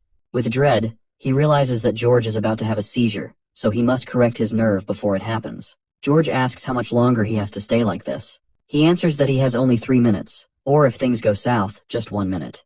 But overall, the procedure will take 30 minutes. For a moment, he thinks about pausing the treatment, but he decides against it for several reasons. Because the gossip mongers present there, who could fuel strange rumors, and the uncertainty of how much longer the mage will continue to help him. He finally resolves to proceed and turns to the mage, asking him to increase the power level of the magic 3 times. The mage warns him that it will hurt more, but he brushes off his concern. However, this time, he is struck by lightning, yet he focuses on his task at hand. He needs to absorb the mana in order to complete the procedure as quickly as possible. He searches for the carotid to place the electrode, while knowing that only 5 seconds remain before the seizure will start. Finally, when it seems like George is about to have a seizure, he instead turns normal and looks at the crown prince. Everyone, especially George's sister, is amazed to see that the seizure doesn't happen. Meanwhile, the crown prince is quietly tired from the constant electric stimulation. However, his system congratulates him for successfully performing the vagus nerve operation. He receives a 3-day life bonus as a reward. Not only that, his Azrahan core technique levels up by surpassing his body's limit, now reaching level 2 in a single circle, which also increases his mana circle. He further gets a notification that his lungs and large intestine have absorbed metal energy and gained immunity over wood magic. To use this wood energy, his new organ, the liver, awakens. At that moment, a very angry and arrogant liver enters the organ realm, making the large intestine happy that he's no longer a newbie. But instead of being happy, the liver delivers a slap to the large intestine and deadpans that he can't make him a newbie if he doesn't have a death wish. Next moment, he grants our boy 300 HP. Our boy's other organs also grants 500 HP after welcoming their new counterpart. Not only this, it seems like his organs are quite happy, as he has additionally received 300 HP because the organs are having a birthday party for the liver. He is quite pleased to get all of these achievements and extra HP in one day. He wonders if there's something more, but his system answers negatively. At this moment, George addresses him, while asking whether he's a weirdo. That little kid explains that normally when he feels strange, he will lose control, but it doesn't happen this time. At that, Rakiel explains that it won't happen from now on, as he will not suffer from any kind of fit. He even promises that claim over his crown prince title. Listening to all of this, George's sister standing in the crowd becomes quite emotional. George turns to her and hugs her lovingly. Rakiel tells everyone that it was a successful operation, which makes them emotional too. He hopes that these people will spread the news of George's treatment everywhere, so soon he will face a swarm of patients, which will result in bonus life. Suddenly, his vision blurs and he loses consciousness because of the stress his body has gone through. At night, he regains consciousness and sees Garden, Palace Mage, and Damien standing in front of him. He jokingly asks whether they don't have any work to do besides watching him sleep. Garden states with a sad expression that this is the case with him because Raquiel has been sleeping for 2 days, which leaves him baffled. The mage also interrupts, while accusing him of intending to execute him. He further asks, with a horrified expression, that how he's going to explain to the Emperor about the Crown Prince's condition, which happened because of the lightning magic he used on him. Our dude nervously apologizes to all of them. Then, he asks about George, and at that moment, George appears in his room. He explains that he nags Garden to allow him here. Then he gives him a handmade wooden locket. Seeing his effort, our guy feels a little ashamed because he didn't help George out of goodwill, but to extend his own life. He tries to say something, but George interrupts, claiming that he wants to help others just like Raquiel. This statement leaves him totally stunned. He then compliments his necklace and states that seeing George healthy is the greatest reward for him. Then he dismisses everyone, saying that he wants to rest a little more. So everyone leaves the room while George bids him goodbye. When everyone leaves, he looks at the necklace with annoyance, while wondering who would want to wear something so plain. However, as he sleeps, as if mocking his own statement, he finds himself wearing it. The scene shifts to the house of a commoner. A mother asks her son about his reason for being there as he should be at work. The boy enters, while greeting his parents, and tells them that he is on special leave from the Crown Prince. It seems like he is part of a group of gossip mongers, and the Crown Prince has given him leave to spread news about his strange method of treatment. Afterwards, the boy informs his parents about how he and others are given a special 5-day leave. He also mentions that the Crown Prince doing strange things, like wanting to treat people. Then, he shows them the paper. It is a kind of pamphlet in which the Crown Prince announces the opening of his medicine clinic in his side palace and offers all kinds of treatment for free. Meanwhile in his palace, our boy is excited to see the result of the rumor. Garden interrupts him, saying that it's time to go. On their way, Garden comments that he wakes up early today. He replies that it's because it's his first day at the clinic. Garden informs him that he has stocked all the medicine, including licorice, which is difficult to procure. At that, our guy praises him, while adding that he needs licorice for many things, so he instructs him to stock as much as possible. Garden nods while expressing his wonder about where the Crown Prince learned things like making potions and acupressure treatment. He adds that he wants to know because he is also a doctor. In the end, he expresses that he has sacrificed many sleepless nights researching the basis of the methods the Crown Prince is using. But he hasn't found any clues, which upsets him. As a doctor, Raquiel also understands Garden's frustration over not knowing these new things. He then reveals that he is from another world, where he ran a traditional medicine clinic, which is why he knows everything. But Garden doesn't believe him and insists him to tell the truth. Raquiel insists he's telling the truth and asks why Garden is so persistent in knowing the truth.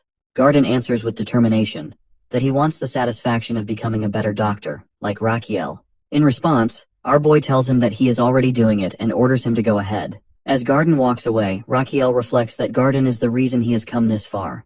Then his thoughts shift to his medical clinic, and he prays there will be lots of patients. He worries that the stress will cause him PTSD. He opens the door, ready to welcome the patients with a cheer.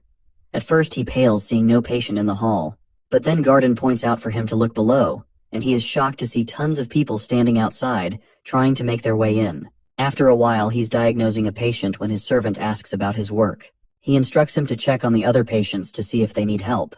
Next he turns to the maid, who isn't preparing the medicine correctly. He knows the nursing system is not up to par and that it will take time to settle down. After seeing several patients, he gains enough experience to level up his pulse reading skill. Now he can not only assess the overall health of a patient, but also detect symptoms related to the internal organs. In this way, his internal organs are going to help him detect any problems with the organs of the patient by consulting the patient's organs. The scene shifts to his organ realm, where everyone is ready to have a blind date with patient's organs. The heart claims that he is not interested in anyone younger or older than 4 years old. However, the liver points out that they are going to meet all the older people. Seeing them, everyone is disappointed by the idea of consulting. Despite their reservations, they give the results. They didn't find any abnormalities, aside from slight constipation. But the liver informs them that this person shows symptoms of hepatitis, so he needs to give up alcohol. The liver further explains that the old man's liver is likely to survive only for another 5 years. He is amazed to hear this diagnosis, as it forms the foundation of every treatment. Determined, he now decides to awaken the other organs as well. Turning to his patient, he informs him about his liver's condition and prescribes medicine for 10 days. At the end, he deadpans that the man should stop drinking as he's likely to die in 5 years if he doesn't. Then, he orders the patient to quit alcohol as the Crown Prince, or he'll be thrown into jail. The man is completely petrified upon hearing this. Afterwards, he dismisses all the non-critical patients, sending them home. Then, the servants turn to him, while showering him with praise and apologizing for the mistakes they've made. He nervously encourages them, while acknowledging their hard work. Meanwhile, he is thinking about establishing a proper nursing system, as it will be necessary if they admit more patients. He wishes his nurses from the modern world were here to help. At this moment, Garden bursts through the door urgently and tells him that there is a patient who needs immediate care. The son of the family pleads with him to save his mother. After laying her down on the bed, he asks the son about her condition. The son replies that she's had a fever since the afternoon, and her condition has worsened since then. After checking her veins, he is horrified, as he realizes that she might be suffering from the illness that killed 40,000 soldiers of Napoleon's army. With dread, he recognizes her condition as epidemic typhus fever, which is an acute febrile illness caused by Rickettsia bacteria infection. He hesitates for a moment to accept it, but the liver informs him that it has indeed seen Rickettsia bacteria in her blood. He gulps upon hearing this and asks the patient's son about the last time she took a bath. The son replies that she took a bath yesterday. He then asks about her bedding condition. The son answers that she is a tidy and clean person. After finding no clues there, he asks whether she had been anywhere where she might have encountered lice or fleas. The son then answers that she had slept on a farmer couple's bed when her carriage broke down on her way back home 15 days ago. To analyze her situation, he concludes that she must have epidemic typhus fever. He then informs her son about her condition, while explaining that she is infected by lice. Seeing her age and temperature, he concludes that she might have pneumonia, or could suffer from central nervous system damage, or might develop necrotic body parts. He then instructs the maids to clean the patient with warm water and change her into patient clothes. He orders them to burn her clothes and bedding, take a bath themselves, and burn their own clothes as well afterwards. He even threatens to fire and punish anyone who disobeys his orders. He then orders her son to inform about her condition to their family. Later, he stands in the kitchen, where he has made a kudzu root tonic soup, which is a type of fever painkiller, for his patient. He then gives her the first dose of the soup. 3 days pass, and they care for her continuously, but unfortunately, her condition does not improve due to the persistent high fever. He now understands that the soup dose is not enough for her condition. She needs a balance of yin and yang, as her yin energy has been drained. He realizes that he must find medicine with strong yin energy to restore her balance. He thinks for a while about where he can find such a medicine. Realizing that it may be in his father's secret treasure vault, he orders Garden to prepare a carriage for him. He isn't sure he will find it there or not, but he intends to use his privilege as Crown Prince, as he hopes his father might help him. After a while, he's seen greeting his father, who asks why he has come at this late hour. He requests permission to enter the secret palace vault. Sensing his father's confusion, he reveals the condition of his current patient, who is severely ill. His father questions how this is related to his request to visit the vault. He explains that he is searching for a medicine to cure her, and might find something there. In response, his father expresses disbelief, because he suspects that he's making an excuse to access the vault for his own gain. Meanwhile, his father seems amused by his son's predicament, a fact our Crown Prince notices, and finds it quite annoying, given his father's antics. He tries to reason with his father, while insisting that he doesn't have time to prolong this matter. However, his father remains unconvinced by his outburst, believing that since he didn't receive a proper education, he shouldn't suddenly be treating people. His father asks him to prove that his diagnosis is correct. At this, our boy asks whether he wants to test him, which the Emperor affirms. He then orders our boy to diagnose the condition of Royal Knight Captain Roberto, who is recently ill. If his diagnosis will be correct, he will grant him access to the vault. He checks the captain's pulse while his father, who is quite arrogant, assumes that he won't be able to determine his condition, as only he, the captain, and the captain's wife know about it. After a few seconds, our boy announces that the captain has partial baldness, which shocks both the captain and the Emperor. The Emperor points out the captain's full and shiny hair. This prompts our hero to remove the captain's wig in response. This leaves the captain in a state as if he is about to break down. Then our hero turns to Damien and orders him to proceed. On their way to the vault, Damien remarks on his harsh move to remove the captain's wig. He carelessly replies that he'll treat him next time. During their discussion, they finally reach the vault. The guards hand him the secret pass to enter the vault. He asks what happens to someone who doesn't have this. The guard explains that it activates the attack magic within the vault and will also track his time inside. If he exceeds the allowed time, he will be killed. Finally, he tells him he is allowed inside the vault only until daylight. Shocked to hear this, He realizes that they have only a few hours, so he rushes toward the vault, only to stop as the guard who informs him that he's headed toward the intermediate area. Annoyed that his plan didn't work at all, he remembers that his father has only granted him access to the basic area, where he can take only one item. Frustrated, he complains that his father tricked him, while not mentioning the level restrictions when he tested him. He is still annoyed with his tricky father and resolves to avoid taking his help in the future. Once inside the vault, they are surprised by its vast size. He sets an alarm for the entire night and turns to Damien for help. Damien asks how they can locate what they need. He replies that they're looking for anything with ice properties. Once Damien finds anything related, he should write down the location so he can check it out later. They then split up to search both sides. However, our guy is unable to find anything useful and hopes that Damien will find something. When his bodyguard stands in front of him, he asks about the list. Then Damien hands him the list, which he realizes he can't read. So, Damien leads him to the location of the shield which he found. This is the only thing in the vault with ice properties. He looks at the description of the shield, which is a basic item. When infused with mana, it can manifest an ice shield. It looks more like a buzzer to order coffee, but his eyes stay glued to the description, which details how it manifests an ice shield when infused with mana. With that, he begins to infuse his mana into it to test it. It starts buzzing with his mana, and he's careful not to infuse too much, knowing that it has a limit for manifesting mana to deploy the shield. Then he infuses his mana into it again, this time more carefully, like he perfectly set the shower temperature in his previous life. He starts to feel a chill, and finally, an ice shield forms in front of him. He happily turns to his bodyguard and tells him that he'll need his help later. Now they need to go to his bonus HP, in other words, his patient. The next moment, the guards see him coming out of the vault with his bodyguard, and notice the sword at Damien's belt. One guard asks if they chose that sword, but they're interrupted by the crown prince, draped in numerous jewels and a velvet cape worthy of an emperor.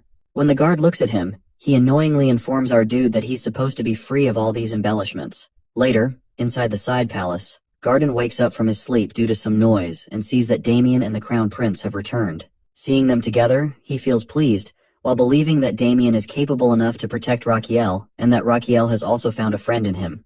With this thought, he makes some tea and brings it downstairs for them. However, he spills the tea as soon as he sees Raquiel activating his shield while Damien attacks him with his sword. He exclaims that it's an act of treason. Let's go back a few minutes, when the crown prince told Damien he needed his help with something. Damien, who was truly impressed by the crown prince's passion to treat people, was ready to obey any of his orders. But as soon as the crown prince asked him to hit Raquiel with his sword until the ice shield breaks, his expression shifts to annoyance. It was the same argument Garden had seen from his room but didn't fully listen to. Damien protests, while asking if the crown prince really wants to label him a traitor. But the crown prince explains that he needs him to strike him with the sword so that the shield will break, and he can use the residue left from the strike in the medicine for his patient. At that, Damien suggests putting the shield on the ground so that he can strike it more easily. The crown prince explains that it's impossible because he needs to constantly infuse mana to maintain the shield. Damien then concludes that the crown prince needs him to break the shield without harming him. Being a smart person, Damien demands a bonus for each strike he lands, while explaining that what the crown prince is asking him to do will mark him as a traitor, and he can't do it without compensation.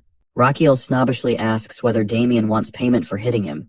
Damien politely responds that he truly respects the crown prince for all he's doing for everyone, but this is a different matter, and he wants to be paid. Our dude really understands his demand, as he knows that Damien has faced many financial crises that led to his misery, so it's understandable for him to ask for something in return. Raquiel then hugs Damien while happily saying that he's just as he read about him, which makes Damien's expression sour. With that, he opens the shield and tells him that Damien will be granted a day's salary with each strike. Damien expresses his hope that he will get paid on time while striking him with his sword. On the other hand, to witness that scene in front of him, our poor Garden has lost consciousness. After the first strike, Damien tells him that he is going to increase the strength of his attack, as his current power might not be enough to break the shield. Damien stops his strike to see the crown prince, who looks like he's in great pain. Damien reminds him that he hasn't attacked yet, but the shield isn't broken by his strike. Damien asks whether he needs to increase his strength. However, our boy accuses him that he is increasing his bonus amount by striking with a weak strike. It fires up his bodyguard, and this time, he finally breaks the shield. As soon as he sees that, our hero starts dancing like crazy at the prospect of more bonus life. When he turns to enter the palace, he finds the faint form of Garden, and wonders why he is sleeping there. After a while, he is seen making a typical kudzu root tonic soup, in which he has also added fragments of the ice shield. Then, he decides to store some in his mana slots. His system informs him that he has gained a new skill called Tonic Concoction. With this skill, not only will the tonic he makes be 10% more effective, but he can also analyze its effectiveness, toxicity, and other side effects. When he places the tonic, his system asks if he wants to utilize his skill to analyze it, which he agrees to do. The system then reads the description, while informing him that the tonic can restore water energy and reduce fever, with other cautionary instructions on its use. He is quite happy to read this, as it means he no longer needs to experiment the medicine on himself. Upon analyzing that it can recover water energy, he is sure it will aid in the recovery of Madame Dinrior. With this determination, he brings the soup to her room. He asks about her well-being from her son, who answers disappointedly that she hasn't recovered a bit. Seeing her energy further depleted, he hopes this soup will work. He coaxed her into taking the tonic, though she complained that it was a bit bitter. He explained that bitterness often comes with effective medicine. He then took care of her for the next 10 days. Everyone was astonished to see him feeding the patient and taking care of her by himself. That earned him much respect from his subordinates. Meanwhile, he fought through his own fatigue, wanting to survive just a little longer to earn that bonus life since he was almost there. With that, his system congratulated him, informing him that he had finally cured his patient's epidemic typhus fever. Thanks to his great effort and the respect he earned from his subordinates, his medical treatment skills leveled up, now increasing his effectiveness by 1.5 times. Along with his patient's recovery, he also gained a life expectancy of 146 days and 8 days of bonus life. Upon realizing that he could earn rewards this way, our boy impishly considers creating a false image of himself, one that would earn him praise and respect from those around him. This, in turn, would bring him even more bonus life. The scene shifts to the carriage moving through the woods, with our hero riding inside. He is thinking about getting professional nurses, as he's managed things so far, but he can't keep going much longer without their help. After a while, Madame Dinrior and her son get down from the carriage. Madame thanks him for the ride, as he has also cured her. She expresses uncertainty about how to repay him. He smiles, while thinking about the bonus life he's gained, and answers politely that seeing her healthy is more than enough reward for him. This statement makes her quite emotional, moved by his kindness. They say their goodbyes and are about to leave. It seems, though, that our guy has another plan, as he stops her son and invites him into the carriage, saying he needs to talk to him. The son of Madame Dinrior is a little uncertain about whether they can talk like this, as he is sitting with his backs to the crown prince, but the prince shakes it off. The son waited for him to describe his purpose, but Raquiel didn't say anything for a while. Suddenly, our dude starts to complain about how sore his body is and how much sleep he has sacrificed while taking care of his mother. Hearing all this, Dinrior wants to compensate him for treating his mother. Our sly hero, however, tells him that he can't accept anything from a patient, as it would ruin his reputation. But the son insists, while saying that he truly wants to do something in return. Hearing this, our hero is more than happy to accept his help, as the son technically isn't his patient, so he can take help from him. He then asks him to assist with something, revealing that Dinrior is an artist. A few days later, in Frontera Plaza, a landlord tells a boy that he should get employed by the crown prince, who is looking for staff. However, the boy isn't convinced at all and taunts the landlord, while pointing out that he's not late on rent despite his jobless status. The landlord quickly counters, by saying that he's actually 2 months late for the rent. The boy rushes off to get money for the landlord upon hearing that. Meanwhile, a mysterious girl in a hood listens to the exchange, contemplating something. The scene shifts to the inside of an art gallery, where many people have gathered around one particular painting. Our boy, along with Dinrior, is also there. Raquiel congratulates him on becoming a professional artist. However, Dinrior doesn't seem happy. When you see the paintings he has created, it's clear why this poor artist isn't thrilled to display his art. Several of the pictures depict the crown prince, with the first one of him showing a crazy pose alongside a captain, with the words, "I want you." Other paintings show some cool poses, including one of him with his companions. One of his very detailed paintings depicts him like a crying girl, which Damien wants to cut off. Dinrior is a little uncertain about whether his paintings will help him in his search for a nurse. The crown prince, however, reassures him, saying that his work will definitely make an impact.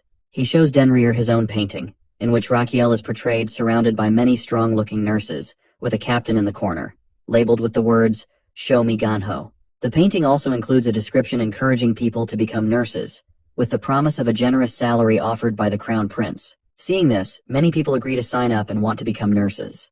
The scene shifts to a stall where Garden is registering people for the nurse selection test. People are eager to apply, having heard that the salary is so good they could pay 2 years' rent with just 1 month's salary. Meanwhile, The same mysterious girl is lining up in front of the stall, eyeing the requirements for applying. But when she reads that applicants must be residents of the Empire, her posture shows her determination. Meanwhile, our boy is thrilled to see so many people applying for the nursing position. When Damien asks him why he's so happy, he answers that he's excited because the more nurses he gets, the more patients he'll have to cure, which will, in turn, increase his life expectancy. On the other hand, Damien is purely impressed by our boy's kindness, especially considering he offers such a good salary as well. After 6 days, an event called Show Me Genho is held, where the Crown Prince will test the people to see if they are fit to become nurses. The mysterious girl also makes her appearance, who is quite happy to have arrived on time. The host announces that they have gathered everyone to reveal the first task for the nurse selection test. However, he then reveals that this task will actually be announced next week. After a week, the host announces the first task for the nurse selection test, and urges them to rush forward to the interview area. For this purpose, they get divided into 5 groups out of the 50 people, who will race toward the main building of the side palace. But the twist is that only 10 candidates from each group who reach the side palace first will get selected for the next task. The remaining will be disqualified, which shocks everyone, and they rush toward their destination in order to reach earlier. As soon as 10 candidates enter the destined area, the guard disqualifies the remaining ones. Then, they immediately start the next task, which tests their ability to find an ingredient that is stored improperly among numbers of ingredients presented to them. While doing this, one of the candidates falls down. Everyone looks at them and ponders for a while whether they should help him or not, but none of them move from their table to assist the candidate. Our boy watches everything with a serious expression. Garden then announces the end of the test and informs everyone that they will be notified about the result after some days. They all are left, while worrying about their test results, but no one came back to help the ill candidate. It seems like this is a stage set by our hero, who wants to test the candidate's spirit of helping others. As soon as the candidates leave, he hurries to the ill person, who is none other than Damien, who is concerned about whether he has acted well or not. Our boy informs him that he has overdone it and needs to perform more naturally. He says this while putting on a dramatic scene of falling ill in front of Damien. Then he asks about the candidate's progress, to which Damien replies that they have all failed.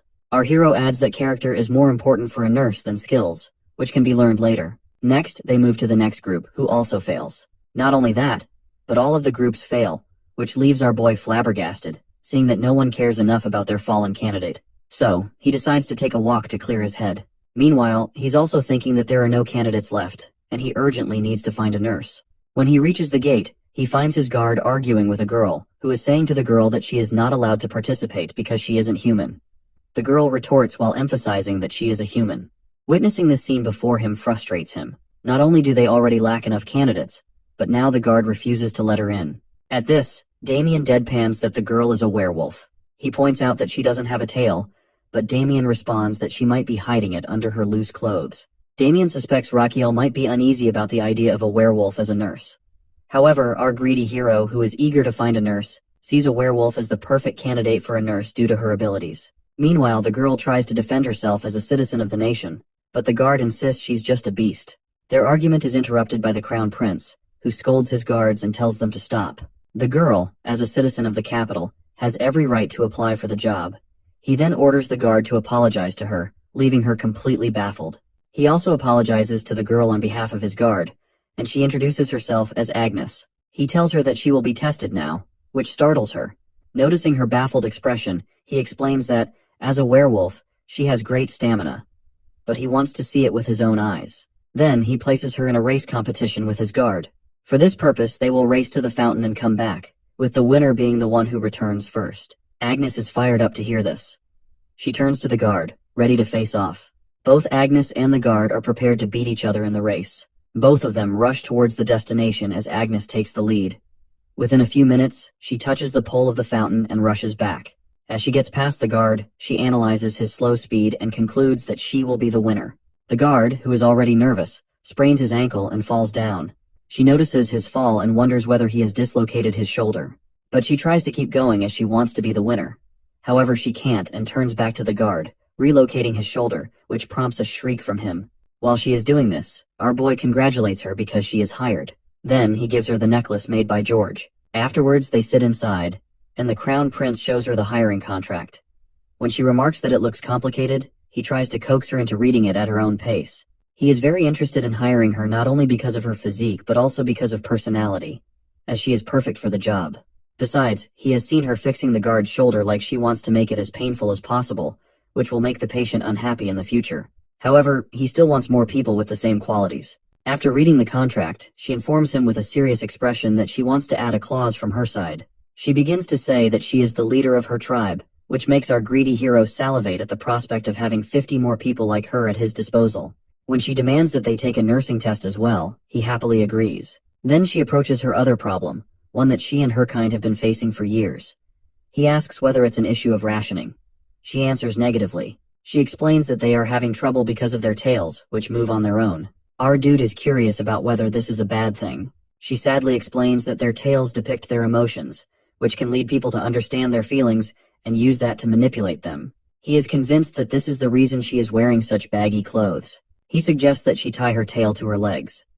She responds that it refuses to cooperate in that way, almost as if it has its own mind. She explains that the tail behaves like an organ that follows its own rules. He then asks whether they can't be cut them off. She answers that it would make walking difficult, and, besides, it would regrow within a month. At first, he tries to let go of the matter, but soon he realizes with dread that she wants him to resolve this issue if he wants to hire her and her tribesmen. After that realization, he feels like pulling his hair out in frustration, as he has no idea how to solve this problem. He offers Agnes to be their society's guardian. When she asks for an explanation, he explains that he can provide them with security by using his position. But she rejects this idea, as it might worsen their condition if something happens to him or if he backs out from his promise. In this way, it's just a temporary solution. He asks if she wants something to solve the basic problem with their tails.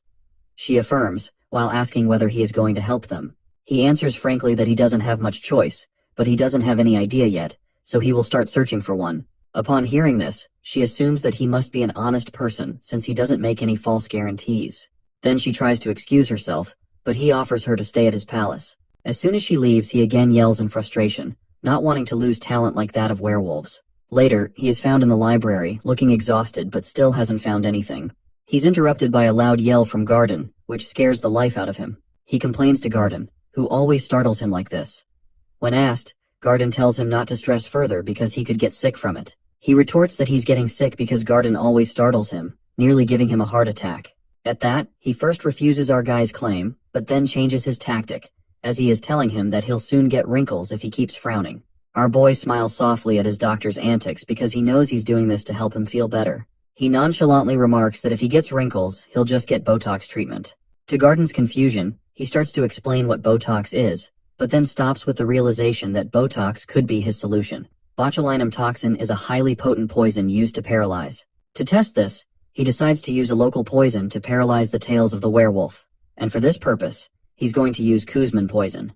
He then orders Garden to bring Kuzman poison to Agnes's room as he's heading there. Once they're inside her room, he informs her that he has somehow found a solution to her problem. However, before proceeding, he needs to analyze her body in both human and werewolf forms. First, he needs to find the exact spot where he should apply the poison to paralyze the tail.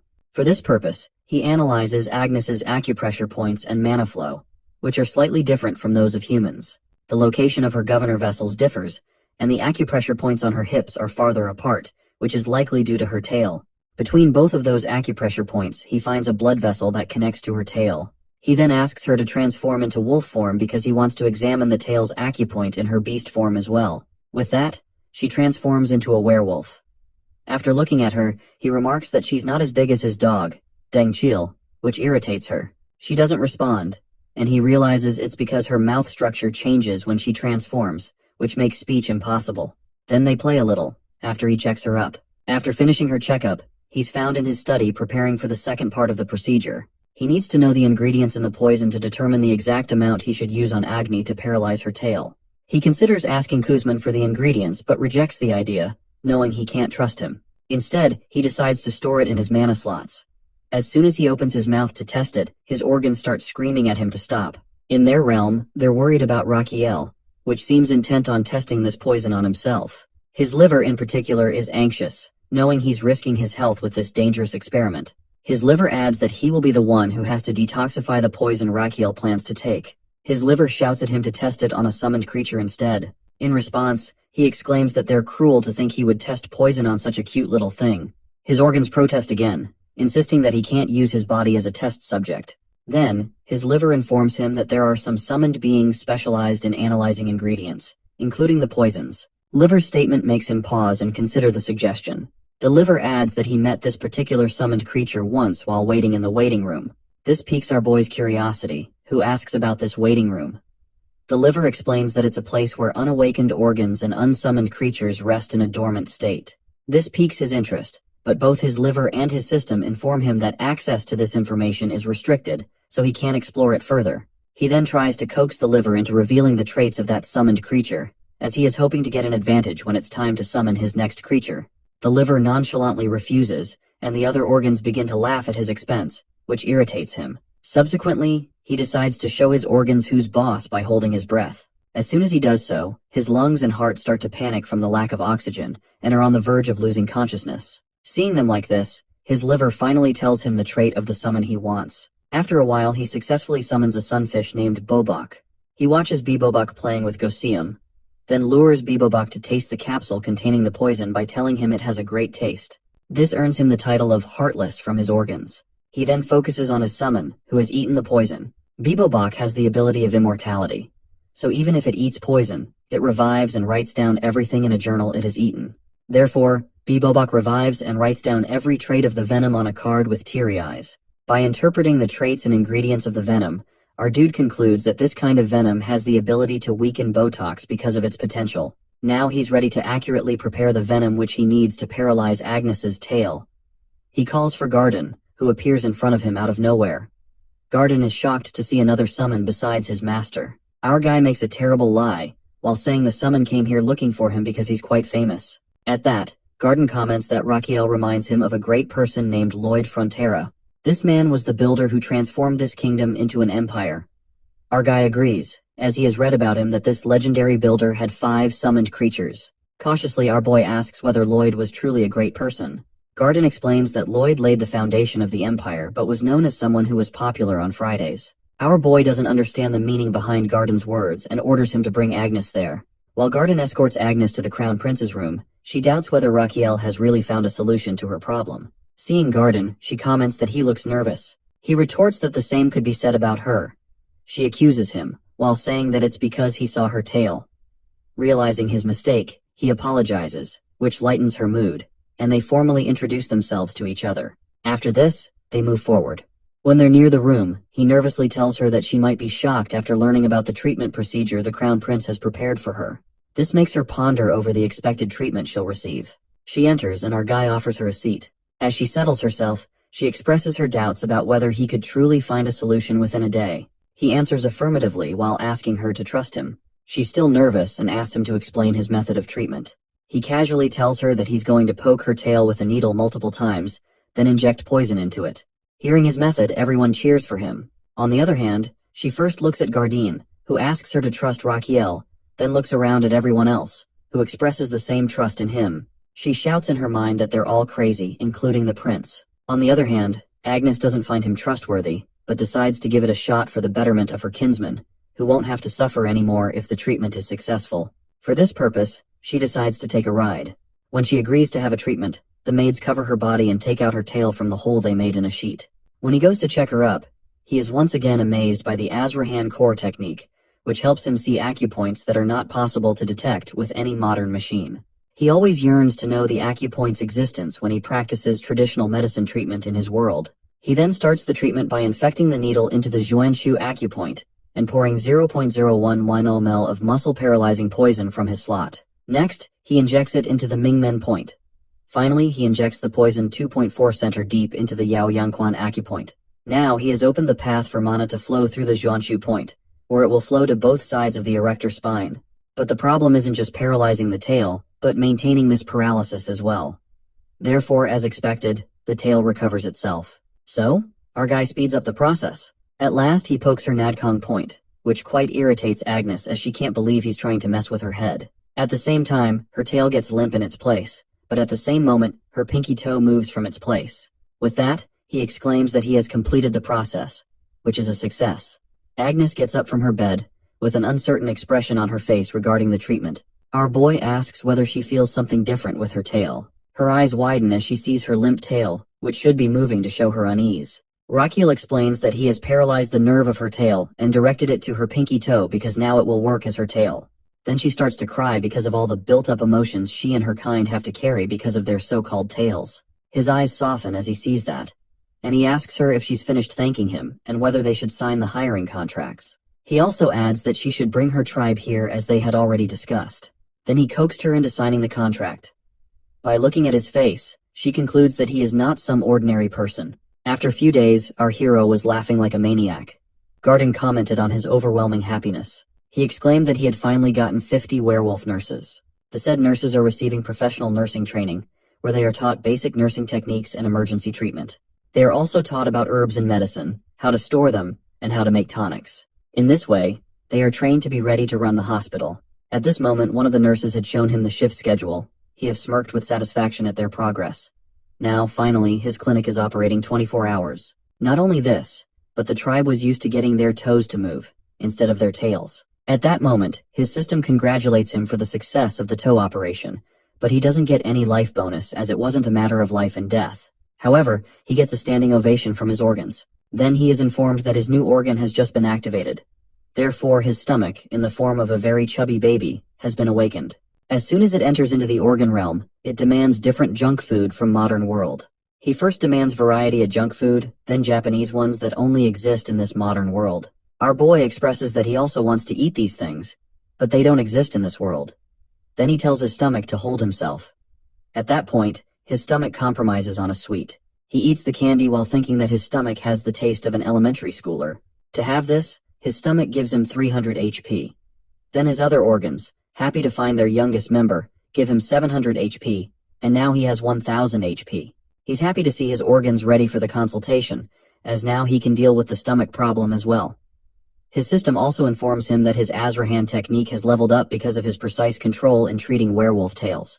With that, his mana increases, and his mana circle expands, which gives him the feeling of a growing water balloon in his chest. Overall, he's content with the high amount of HP he has received today. Meanwhile, he's interrupted by a nurse who informs him about a patient with a fever and a strange smell. He proceeds to check on the patient, while feeling content that he has finally laid a solid foundation for his clinic.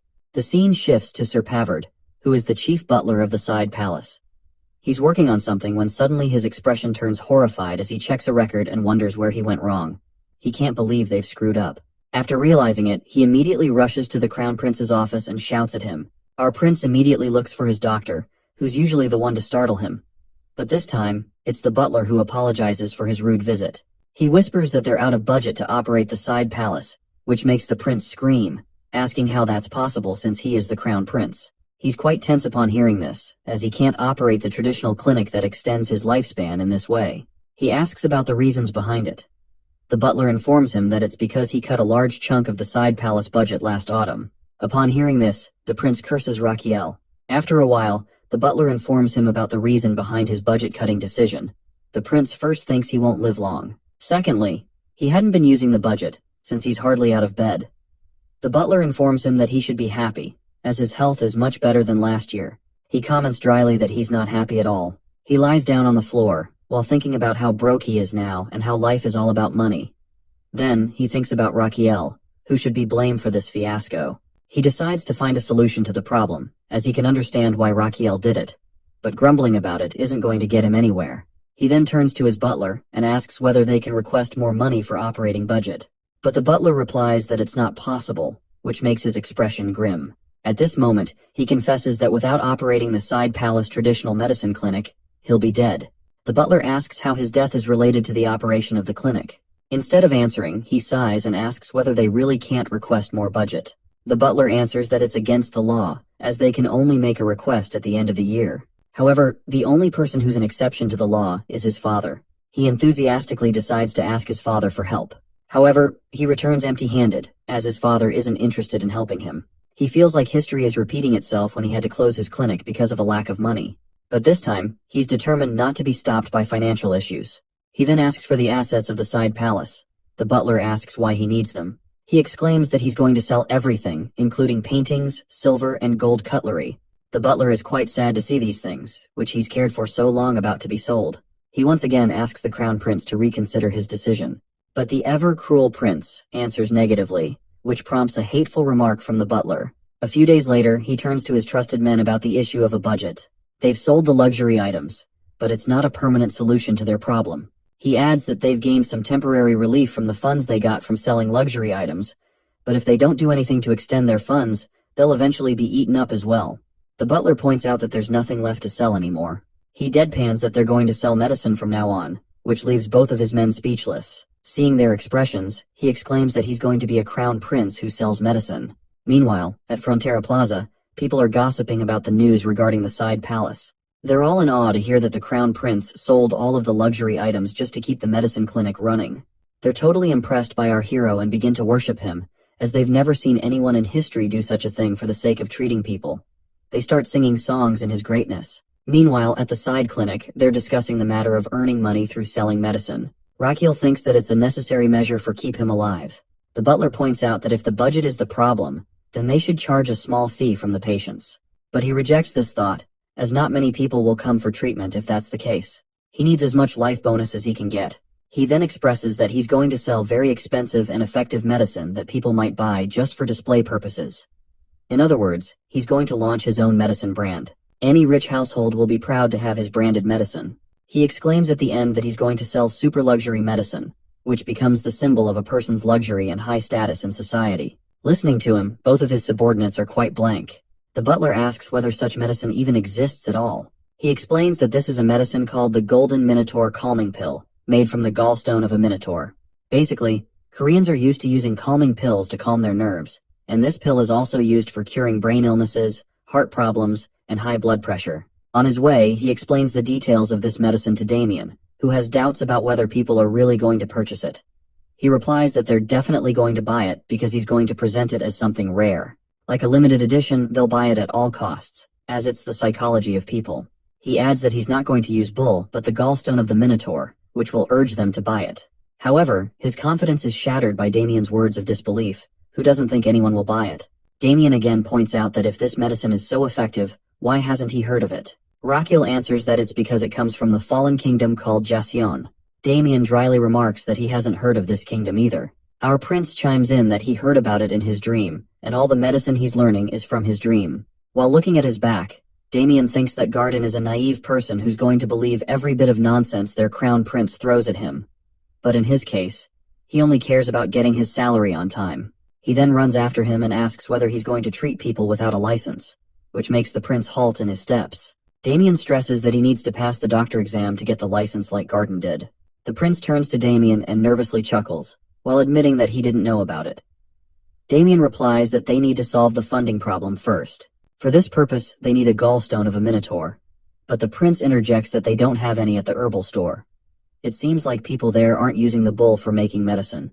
Damien asks about his solution to this problem. The prince exclaims that he's going to buy a live minotaur for this purpose. So he's going to Cremo to attend the monster auction at the auction house to get this minotaur. Damien can't believe he's planning to go there himself. The prince answers calmly that he has to, because he needs to check the quality of the minotaur as well as its gallstone by himself. Damien thinks, smiling to himself, that this man is crazy. At that moment, Agnes arrives with a carriage and gestures them to get in.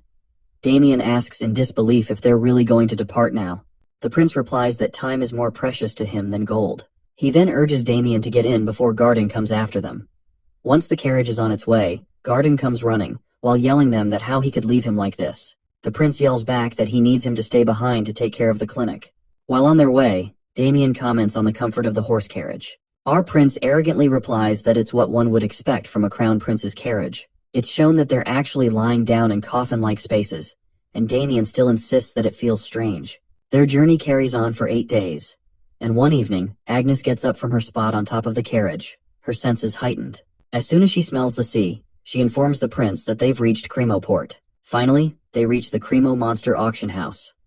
A boy in front of the auction house tells the driver to park his carriage somewhere else, but the driver gets down from the carriage and warns him that he doesn't know whose carriage it is. He asks if it belongs to the crown prince. At that same moment, the said crown prince greets him from the carriage window, which leaves him petrified. The next moment, the boy rushes inside the auction building and approaches the mayor.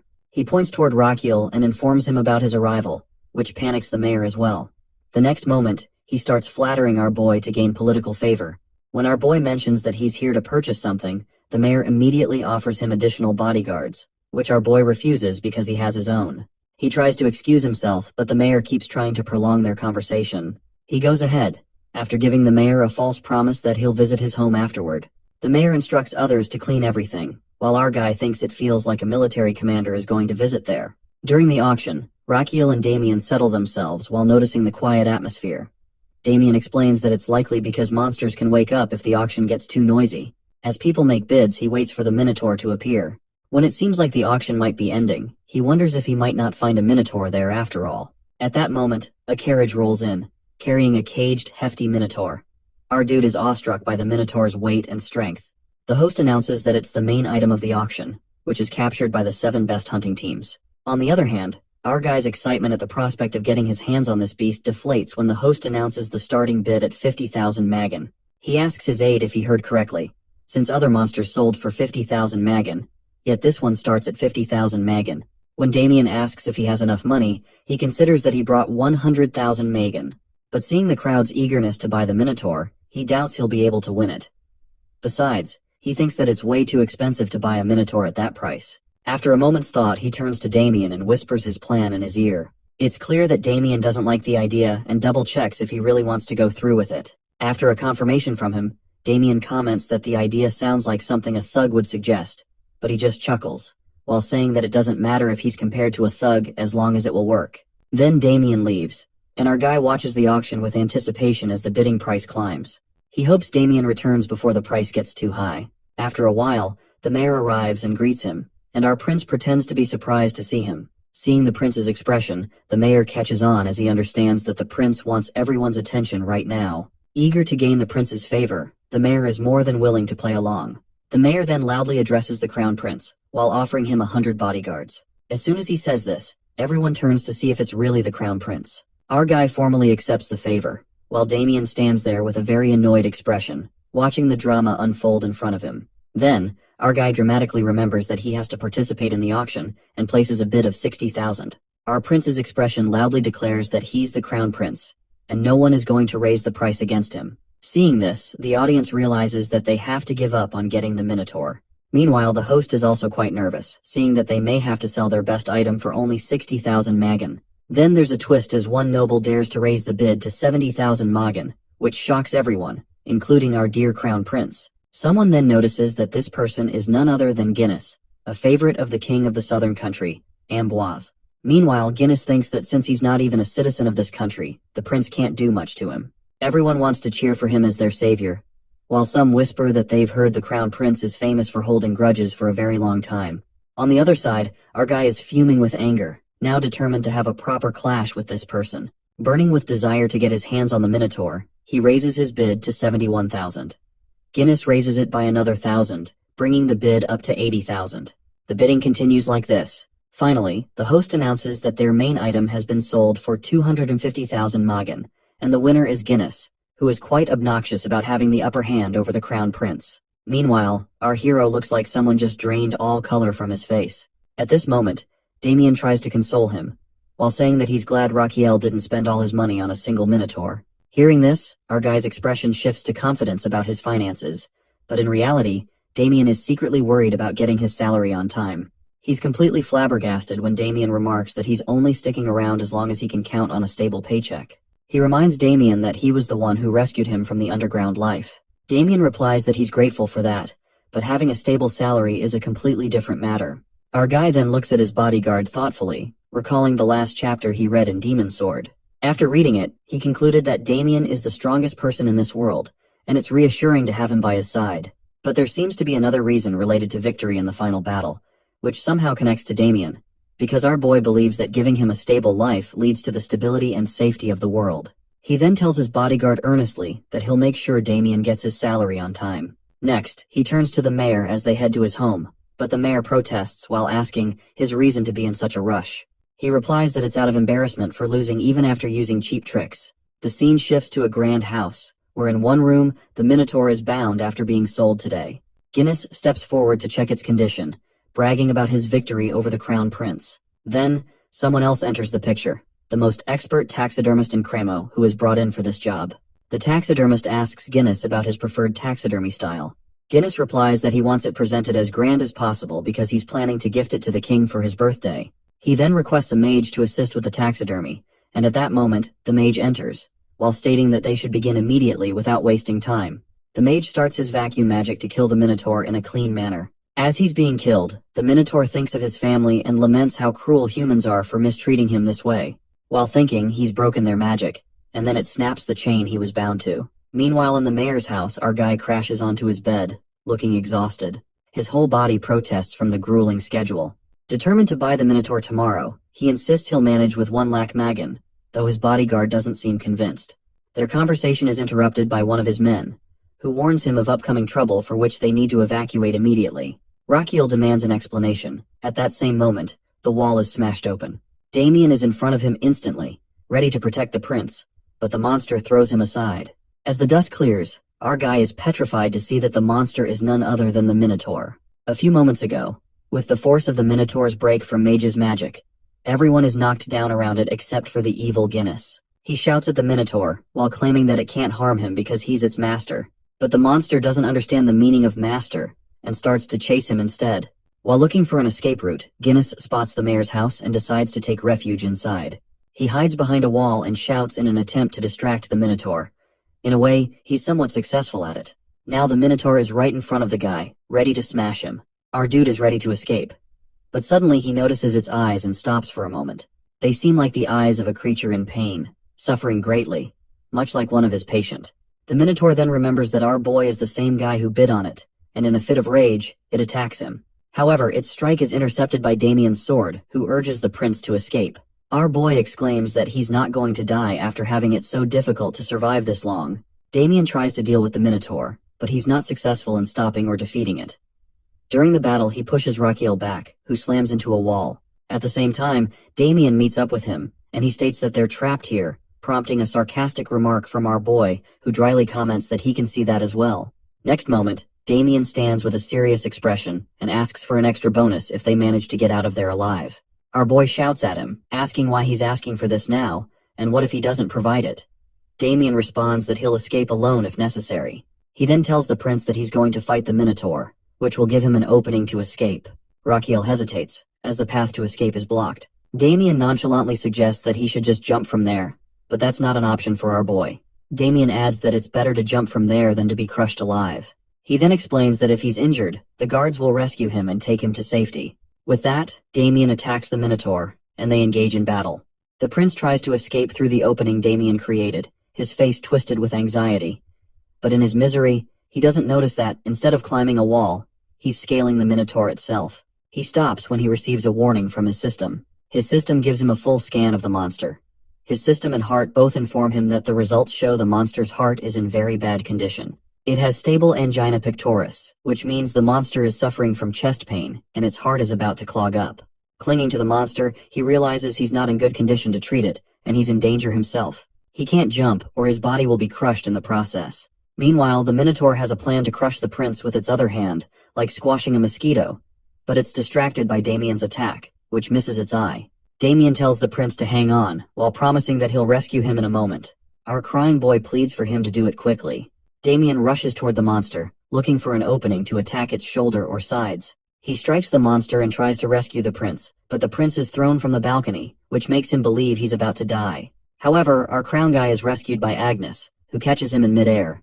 As soon as she lands on the ground, other guards come to escort him to a safe place. Meanwhile, Damien and the Minotaur are locked in combat. The monster focuses all its attention on Damien, who is determined to defeat it in order to claim a high reward. Damien plans to stab the Minotaur on its fist and then its arms as soon as it's about to punch him. He tries to cut into its fist and attack it as much as he can, but the Minotaur proves tougher than that. During their clash of sword and fist, something distracts Damien, and in the next moment, he's attacked by the Minotaur and thrown aside. He is pushed into the wall, and the Minotaur steps toward him. Damien tries to get up, but his leg is pinned under the rubble. At the same time, he's saved by Ghostwim's powerful body slam. He doesn't fully understand what's happening until he sees Ghostwim fighting the monster. Meanwhile, our guy thinks that he's not going to lose Damien, especially after all the trouble he went through to get him.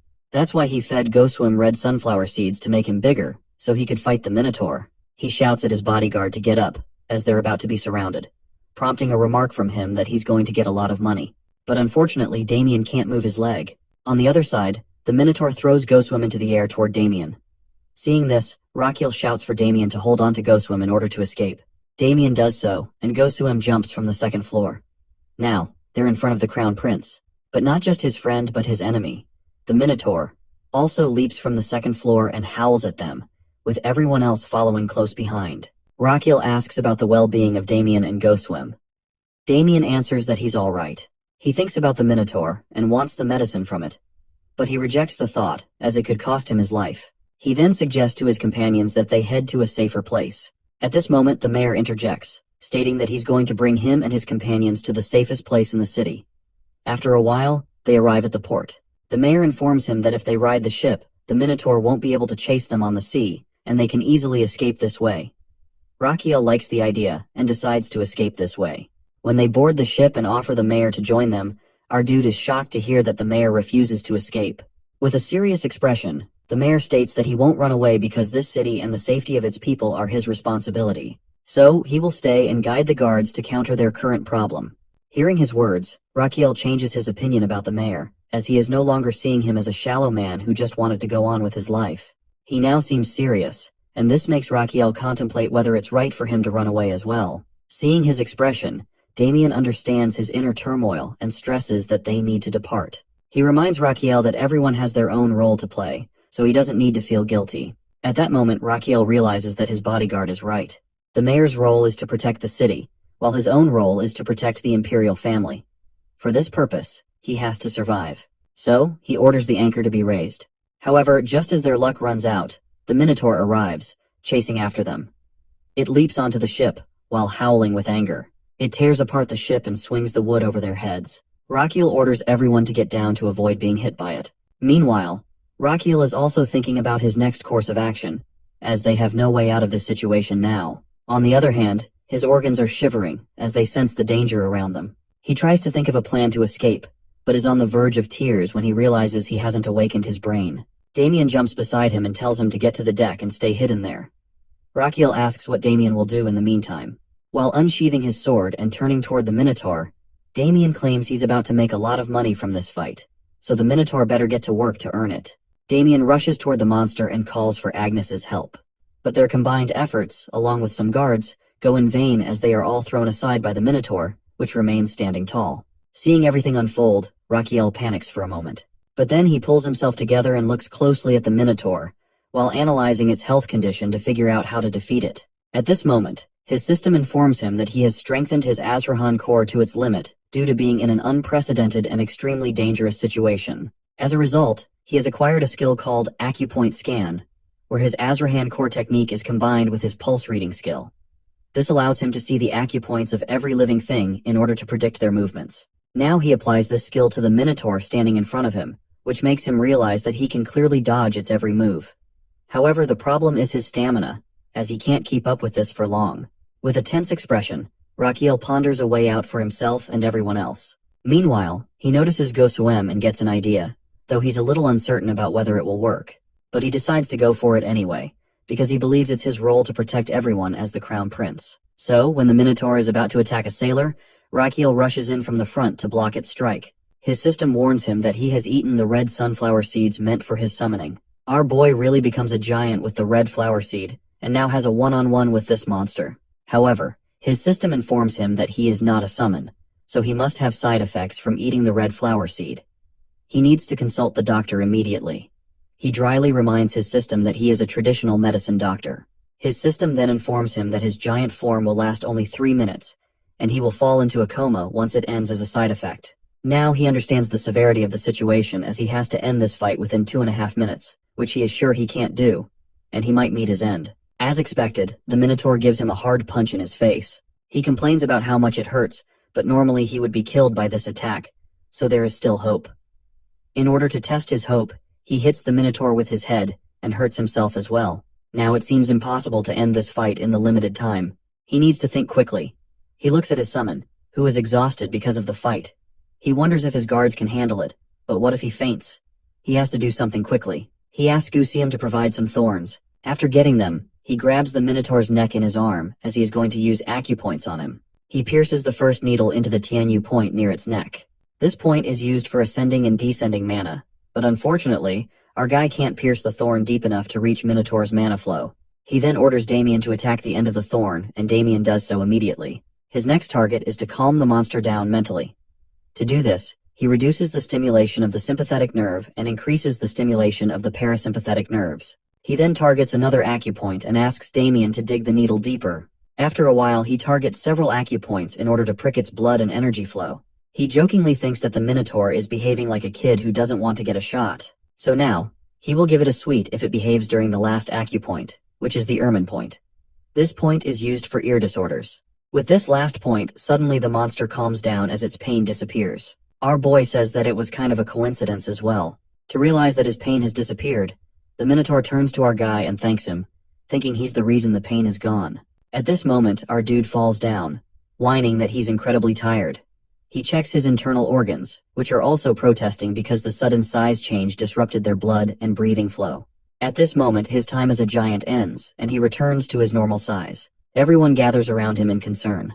Before slipping into a coma, he tells them that he will be in a coma for 5 days, and that they don't need to worry about the Minotaur anymore. Then, his coma period begins. After the fight, the Minotaur is subdued, and everyone becomes worried about saving the ship, as it could sink at any moment. They have to head to the deck immediately since the ship is filling with water. Suddenly, the ship begins to move, and everyone thinks it might be sinking. Meanwhile, the Minotaur, who wants to repay the kindness the Crown Prince showed him, picks him up and places him on his head in order to save him. This stuns everyone around them, as they think it's trying to kidnap the Crown Prince. 6 days have passed since the kidnapping of the Crown Prince, and now we see a dark room where Damien sits in a chair. While looking at the rat at his feet, he wonders whether he is dreaming, which is something he hasn't done in a long time. His thought process is interrupted by the inspection squad interrogator. It seems like he's being interrogated because of what happened with Raquiel and the Minotaur. The interrogator taunts him, while asking if he's sleeping in a situation like this. Damien makes an excuse while saying that it's because he hasn't slept for days. The inspector shouts at him, saying it's been 6 days since the Minotaur kidnapped Raquiel. The next day, the news reached the Emperor, and it took him 2 days to reach this city. The interrogator accuses them of doing nothing in the meantime, as they haven't found any clues about where the Minotaur took the Crown Prince, or where the person who brought the Minotaur has gone. He then changes his statement, in which he accuses them of doing it intentionally because they wanted to harm the prince. At that, Damien taunts him, inquiring whether he thinks every person who accompanied the Crown Prince is a conspirator, working with the Minotaur to kidnap him. He is furious to know that this interrogator is going to conclude such a ridiculous notion. However, the interrogator seems more interested in wrapping up the case neatly and tells Damien that this ridiculous conclusion could be the answer to the question of who is responsible for the kidnapping of the Crown Prince. So, he plans to blame everyone, including the mayor and the people who accompanied the prince, as being responsible for the kidnapping, which would conveniently close the case. Damien grits his teeth, while thinking that this inspector just wants to close the case without any complications, which is why he's accusing them of being involved. The interrogator slyly tries to coax him into confessing, as he offers mercy in the form of a swift death. Damien angrily tells him to go to hell, but the interrogator, with an impish expression, replies that he has other ways to make him confess. Then, he is put into a cage, which is hanging, and he finds Agnes and the mayor in their respective cages as well. He notices that they have ignited a fire below them, and after smelling the oil, now he wonders whether they're going to burn them alive. The interrogator once again tries to coax them into confessing that they're the culprits, but Damien insists that if they want something from him, he can tell them the truth. He angrily tells the interrogator that he is the one obstructing the search for the Crown Prince under the pretense of the investigation. He angrily agrees that he is more than eager to find him. After hearing this, the inspector orders his subordinate to light the fire. Meanwhile, Damien thinks that he doesn't want to die this meaningless death. Before anyone can do anything, they see the Minotaur coming toward them, and to everyone's astonishment, it holds Damien's cage. Above the Minotaur, the Crown Prince is riding, who asks his subordinates the reason for them being caged. It seems like the Crown Prince wakes up after 6 days on the island, where he finds Eurus, who was once his enemy, but now looks at him with loving eyes. After taking some time, they resolve their differences and become friends. He then thinks that it's a coincidence that Eurus's pain was soothed by him, but he doesn't clarify it to it because he wants it to follow him willingly. Then he tells Eurus that he wants to help it in return, as well as its chest pain will start soon, so they should begin treating it. He starts his acupoint scan and concludes that his angina isn't very advanced yet, so it can be treated later. Then he turns his scan to the gallbladder. He asks Eurus whether he feels full after his meal, to which he gets a positive answer. He adds that it's because he's filled his gallbladder with lots of stuff, so it needs to be emptied. Then he explains the process, but Urus doesn't understand a word and looks at him blankly. Finally, the Crown Prince decides to use simpler language and asks Urus to press the spot he points to with his finger. He gestures for Urus to clench its fist and hit its solar plexus. Urus seems hesitant, but the prince urges it to do so. It does, and by observing its condition, the prince concludes that something must be stuck inside. Finally, it's revealed to be a big piece of cholecystitis. The Crown Prince is happy to have found this significant piece. He asks Urus about the condition of his bloating, and Urus answers with a cheerful tone. The prince happily responds, as he is glad that it's nothing serious, and that now he has owned the Minotaur as well. He then asks Urus to go back with him, as they need to save his comrades, but Urus is hesitant to return because he fears they might fight again. The Crown Prince consoles him, while assuring him that no one will harm him. On their way back, he spots the flag of the inspection squad, which answers directly to the Emperor, and concludes that their choice to return earlier was the right one. Back in the present, Rachiel is shouting at the squad to tell him who is in charge of the inspection. The devil of an interrogator casually answers that he's in charge, which irritates the prince. Not only this interrogator has the guts to accuse the Crown Prince of not being one, just because he brought a Minotaur into the city. Everyone looks at him with bewildered expressions, while wondering what he's doing. Rachiel retorts that this implies he's dealing with a doppelganger who's pretending to be the Crown Prince. The interrogator responds that it might be the case, as there could be forces wanting to harm the imperial family, especially with the Crown Prince missing. Now the real Crown Prince needs to verify his identity. This infuriates Rachiel to his core. He says that if they want to verify his identity, they should also verify the true faces of his people. To demonstrate his point, he starts with Damien, who had thrown himself between the Crown Prince and the Minotaur to buy him time. His fight with the Minotaur showed his loyalty and devotion. Meanwhile, Urus had broken his cage, allowing Damien to emerge from it. Then he turns to Agnes, who quickly catches him before he falls from the second floor. If she hadn't been there, he might be a dead person. Next moment, she is freed from the cage as well. As she steps in front of him, he says that she shows great courage and sacrifice. Then he turns to Sergio, who is his knight captain, and the first one rushing to get him to safety. He then looks at the other guards and describes their sacrifices and the effort they showed during the fight. Listening to this, the royal guards discuss that he might be the real Crown Prince, but are confused about how he managed to survive. On the other hand, dread is clearly visible on the face of the interrogator because he was sure the Crown Prince isn't coming. That's why he blames everyone in his party in order to close the case. This is how he's always done things. Because when an important person dies, someone must be blamed for it. At this, he bows before the prince and starts begging for forgiveness, while realizing that he's dared to question his identity verification. However, the Crown Prince remains unfazed by his drama and turns to the mayor, who chose to stay with his city to protect them rather than run away. He then approaches the cage and states that the mayor is the best example of how nobility should fulfill their duties. He then turns to the interrogator again and angrily exclaims that meanwhile, the head of the investigation squad is questioning his identity. He warns him dangerously that it is his people, who have stayed by his side regardless of the circumstances, who have made him the Crown Prince. He stops him from making any excuses, already knowing what they will be. He reflects on the situation in Korea, where a similar incident had occurred. In the end, he concludes that the interrogator will be held responsible for the farce of the investigation he conducted. The next day, everyone gathers on the shore, gossiping about the latest news. Their hot topics include the investigator who's been accused of hindering the search for the Crown Prince. He is likely going to be either hanged or sentenced to life in prison. They also discuss the Crown Prince's skill to tame the fierce Minotaur, who has become obedient to him. A young boy claims that he saw the Crown Prince grow as big as the Minotaur and fight with it. Not only that, he also adds that the prince poked thorns into the Minotaur's body. This story, however, isn't believed by anyone. Then the discussion shifts to another rumor about the Crown Prince as people in the capital are gossiping about him becoming the next ruler. Meanwhile, Damien is watching all of this from his window. He turns to his master and asks how he could possibly tame a Minotaur. Rachiel explains that he never actually tamed it, while explaining that it was all a misunderstanding on the Minotaur's part. Seeing Damien's confusion, Rachiel further clarifies that when he grew and poked the Minotaur with the thorns, its pain lessened, leading it to believe that Rachiel must be its savior. For a while, they discuss how this misunderstanding works in Damien's favor, as he can now earn some handsome rewards, which a prospect he's not ashamed to entertain. Yet, Damien feels a little embarrassed about not truly defeating the Minotaur, so he resolves to train harder. Damien then informs him that he wants more money because he has also completed the task he was given by the Crown Prince. He supplies that he's quite glad to hear that he's collected all kinds of medicinal ingredients. Damien explains that it's because Cremo is a larger port and a commercial city. Then he drops a bomb on our prince, revealing that his father returned to the capital as soon as he heard that his son was safely back. The prince doesn't like his father's heartlessness over this, but he remembers his father's words and concludes that he can't do much about it. So he ignores this thought as he focuses on his task at hand and asks Damien to bring all of that medicine here as he is about to start. Upon receiving the supplies, he exclaims that he's going to prepare the golden minotaur pills in the mayor's kitchen. After a while, he's in the kitchen humming and cutting ingredients to prepare the medicine, which annoys Damien. Finally, he has made the golden minotaur pills and decides to experiment it on himself. As soon as he eats one, his system informs him about the pill's effects, while revealing that his internal organs have become more energized.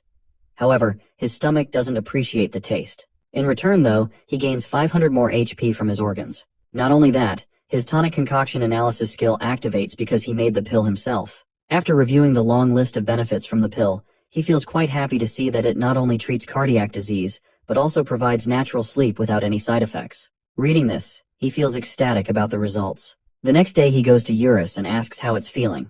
Then, he gives it the pills to help soothe its chest pain. Without hesitation, Eurus eats them all.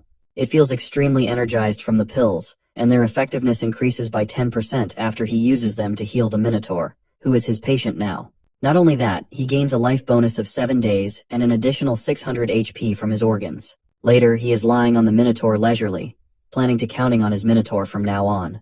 The next day, a large crowd gathers in Cremo City Plaza for the award distribution ceremony honoring those who helped him that night.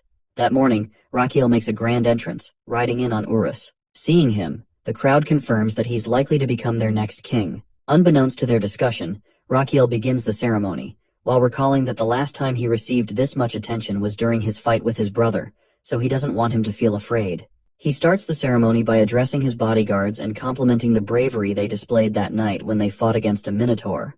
To acknowledge their efforts, he's going to give them his golden medicine. With a smirk, he praises the mayor in his mind, who solved his problem. The scene flashes back to 2 days ago when he's resting with Eurus and the mayor approaches him. Rakiel explains to him that he's going to hold an award ceremony to honor those who worked hard that night, not only to acknowledge their efforts, but also as a way to advertise his medicine. He then shows him the medicine he plans to give to his subordinates. The mayor immediately understands that Rakiel has ulterior motives and realizes what he wants to do. He suggests that if Rakiel gives the medicine as a reward, it will definitely make the nobles curious about it. He even planned to create a special premium edition in Crown Prince's name. He also understands that he needs to make this ceremony as grand as possible to attract future customers and increase the value of the medicine. With that, the mayor rushes off, while asking for 2 days to organize the ceremony to his liking. Now at the ceremony, Rakiel is pleased to see the results of the mayor's efforts. First, he acknowledges the bravery and efforts of his subordinates who fought that night, then subtly shifts the topic to describe the benefits of his medicine, which is made from the Minotaur's gallstone. He explains that it grants stamina as great as the Minotaur's while curing numerous other diseases. He even flashes his pet to prove his point. He adds that people who can't sleep will also find rest with this medicine, while slipping in more praise for his subordinates. Then, he shamelessly turns back to advertising the medicine, even announcing a limited offer which they can get it at an affordable price of only $9.99 Megan for 1 month. Seeing this, Agnes and Damien realize that he's acting like a con artist to lure in future customers. They glance at Sergio, who's also there to happily promote the Crown Prince. In the end, Rakiel shows the crowd several pamphlets to further advertise his medicine. Even after witnessing the shameless promotion of his medicine, many people still want to buy it. Some even consider borrowing money to purchase it, as it's quite expensive. Seeing the positive response from the crowd, he slyly decides to promote his tradition medicine clinic too. He fake coughs and addresses everyone, while immediately informing them about the existence of the Side Palace Traditional Medicine Clinic, which he runs. Many of his subordinates raise cards and pamphlets to advertise the clinic, and even Minotaur helps with the promotion. He adds that he has introduced new kinds of medicinal treatments at his clinic. He asks the audience if anyone has heard of it, and 2 people raise their hands. Seeing them, the prince conveys his relief that someone has heard of it, as he doesn't want to promote it by his words alone. Then, he decides to add a little flair to his advertising and starts talking about how beautiful and important the city of Cremo is, given its standing as the northern port and commercial hub. He emphasizes that it's essential for the city's people to be healthy to help the city prosper. His speech stirs everyone, making them emotional with his display of concern. He then dramatically offers them to visit his clinic, even for minor health issues, and promises to personally examine them. However, he understands that they're still hesitant, so he decides to push them further. He announces a free treatment coupon for the first 100 people who come, which prompts a protest from Agnes, as the clinic was free from the start. Seeing people racing toward him, he feels giddy at the sight of his bonus life in the form of potential patients. Soon, he's busy consulting on the health conditions of the people, while handing out coupons and offering advice. Not only that, he even covers their travel expenses and accommodation. After distributing all 100 coupons, his face brightens with pride at the success of his advertising. Seeing his happy expression, Agnes is on the verge of tears, noticing that he's even covering travel expenses for his patients. This means they'll need to sell everything to cover the cost. He doesn't realize it's been 9 hours, though his organs are begging him to let them rest now. Everything around him starts to blur, but he worries that he can't afford to lose his cool in front of everyone by fainting here. Instead of fainting, he falls down and begins to chuckle nervously as everyone rushes to him, while cursing his body's low stamina.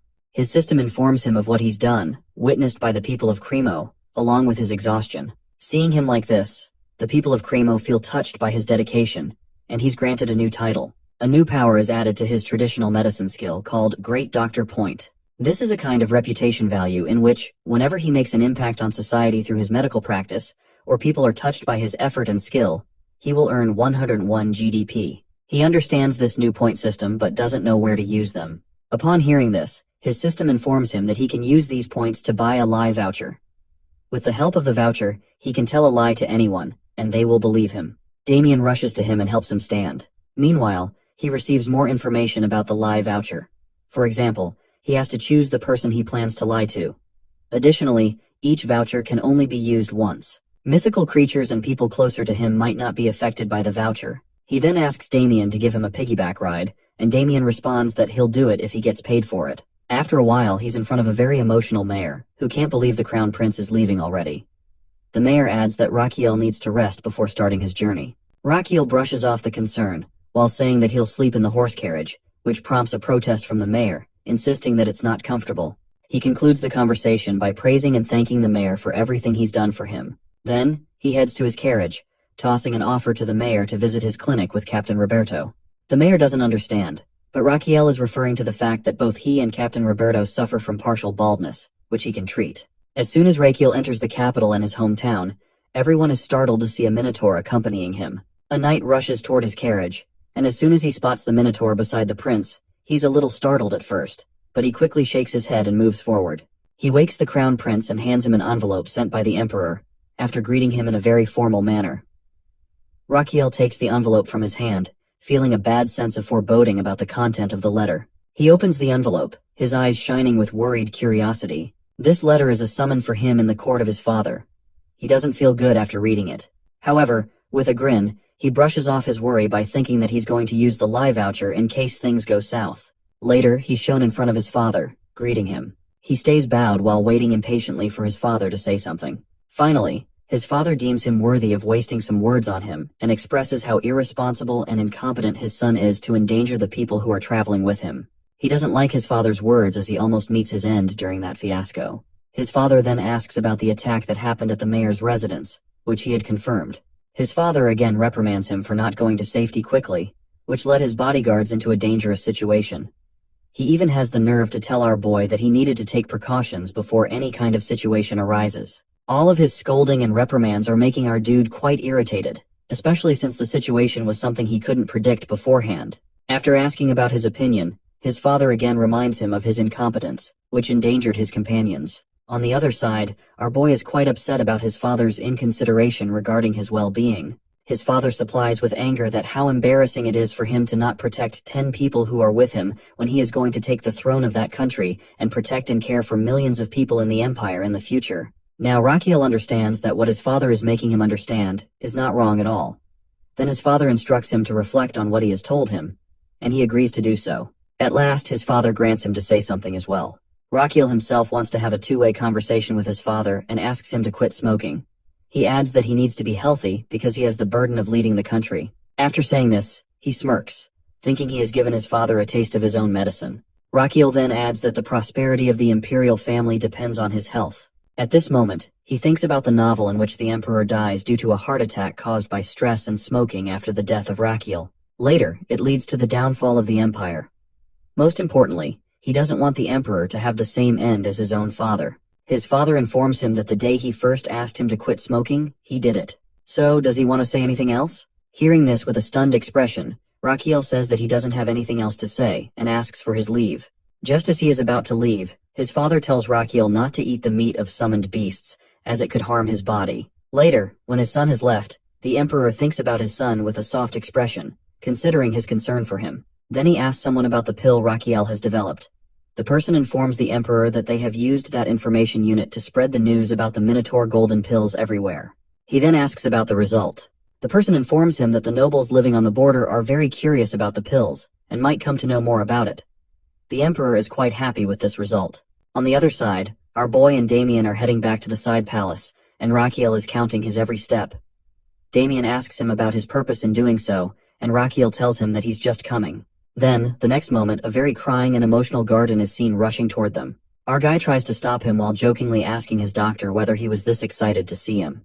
He complains in return that he left him for patience. Rachiel decides to prepare a tonic for him as a reward, and thanks him for his hard work in taking care of the patients in his absence. Then they discuss the incident at Cremo, and Garden is quite shocked to see the Minotaur behind him. Rachiel compliments his acting skills, because he might already know about him bringing a Minotaur with him. On the other hand, Damien is thinking awkwardly that no one is normal there. On the way to the entrance, he asks Garden if there's anything he doesn't know. Garden tells him about some strange inquiries where people are asking something about a medicine that doesn't exist yet. Garden has shown him the piles of those requests in which people want to buy the Minotaur pills, and the nobles are the most excited buyers. He then looks out the window to the people who are traveling there, eager to buy the medicine. His eyes shine to see them, and he asks Garden to make them line up according to their list. He is selling his special edition medicine. After 10 days, they have sold out all of the pills. When he's happy about it, Garden ruins his happiness by telling him that he's been summoned by the Emperor. He anxiously thinks about what his father wants from him now. When the guards let him into another room of main palace, he is shocked to see that it's not an audience chamber, but might be the Emperor's room.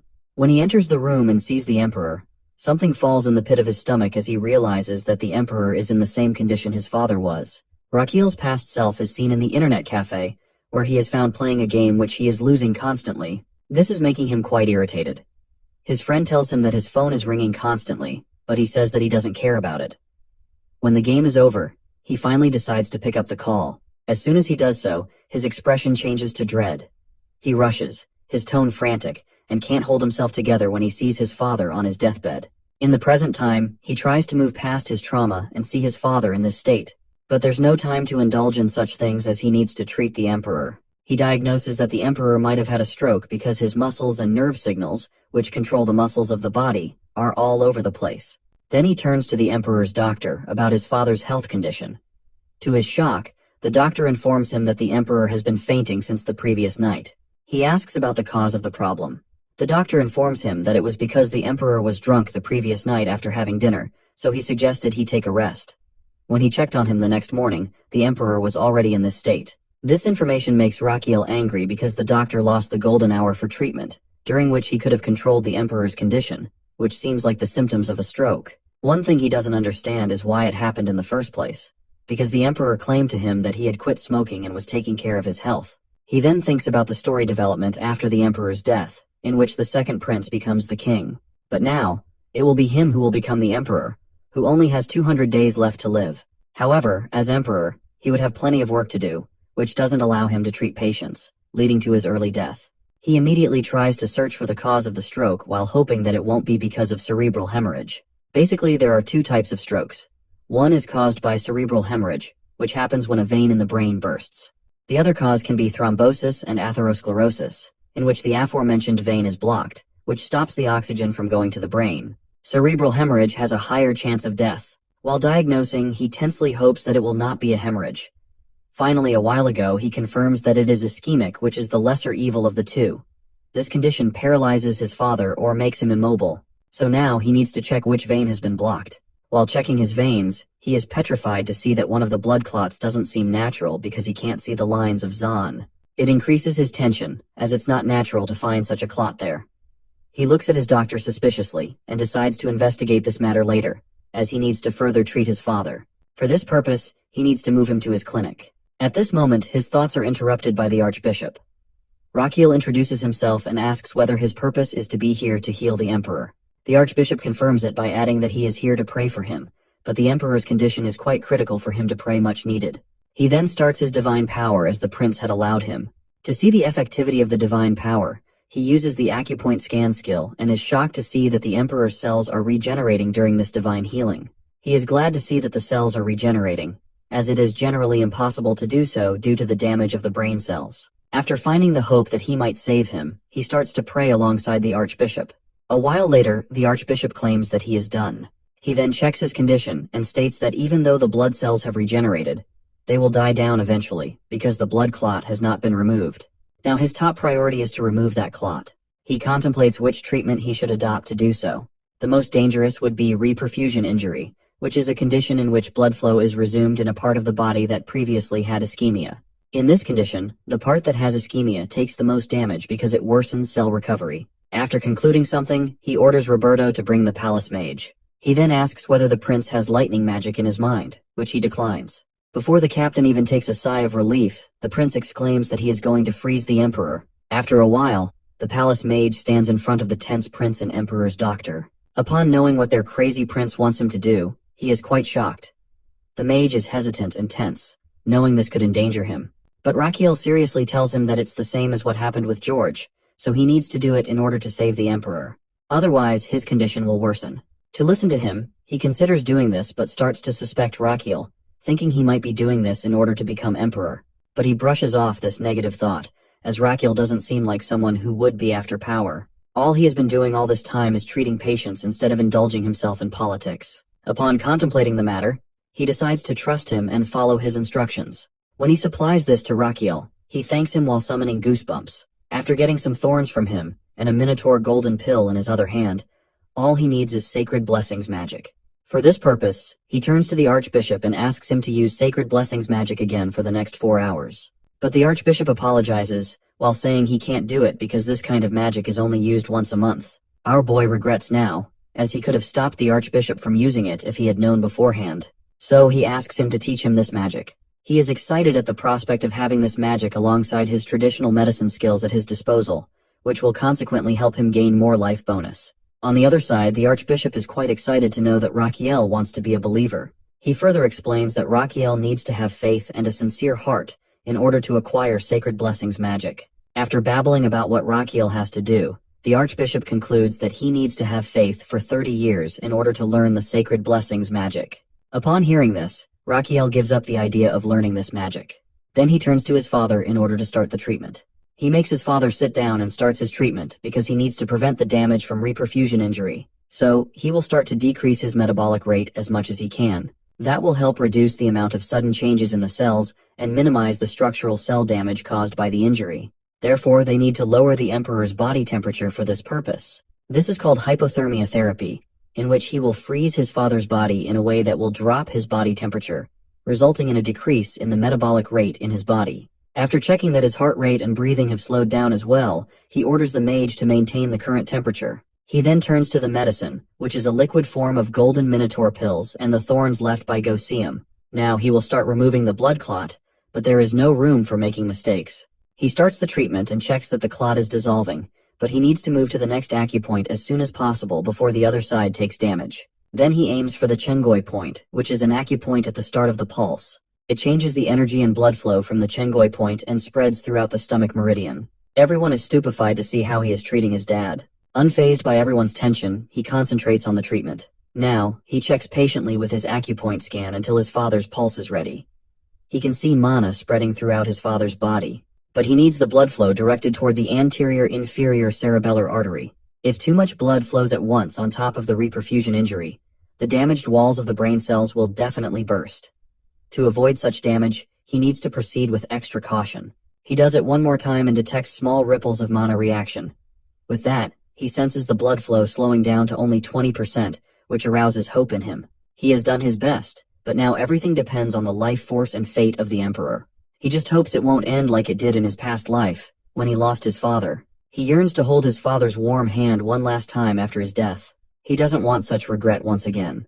His thoughts are interrupted by the feeble voice of his father, thanking him for his effort. He sadly realizes he's not his father's real son, but still, he wants to do his best. So, when the Emperor closes his eyes again, he wants him to rest without straining too much. He knows that he's at his own limit as well, so he steps outside to get some fresh air. On his way, a regret for not answering his father's call earlier also stirs in his heart. With a heavy heart, he feels content that, at least this time, he didn't repeat his past mistake. As it rains outside, he is crying for his father. After a good cry, he pulls himself together, knowing he's only passed one hurdle and needs to be prepared if there's another relapse. He decides to establish a rehabilitation plan if the Emperor faces more stress. Besides, he hopes his father will live at least 1 month longer, so he can use a sacred blessing magic to fully heal him. In this moment, his system informs him that, because of his unique treatment and dedication, he is now able to treat his father with the hope of further recovery.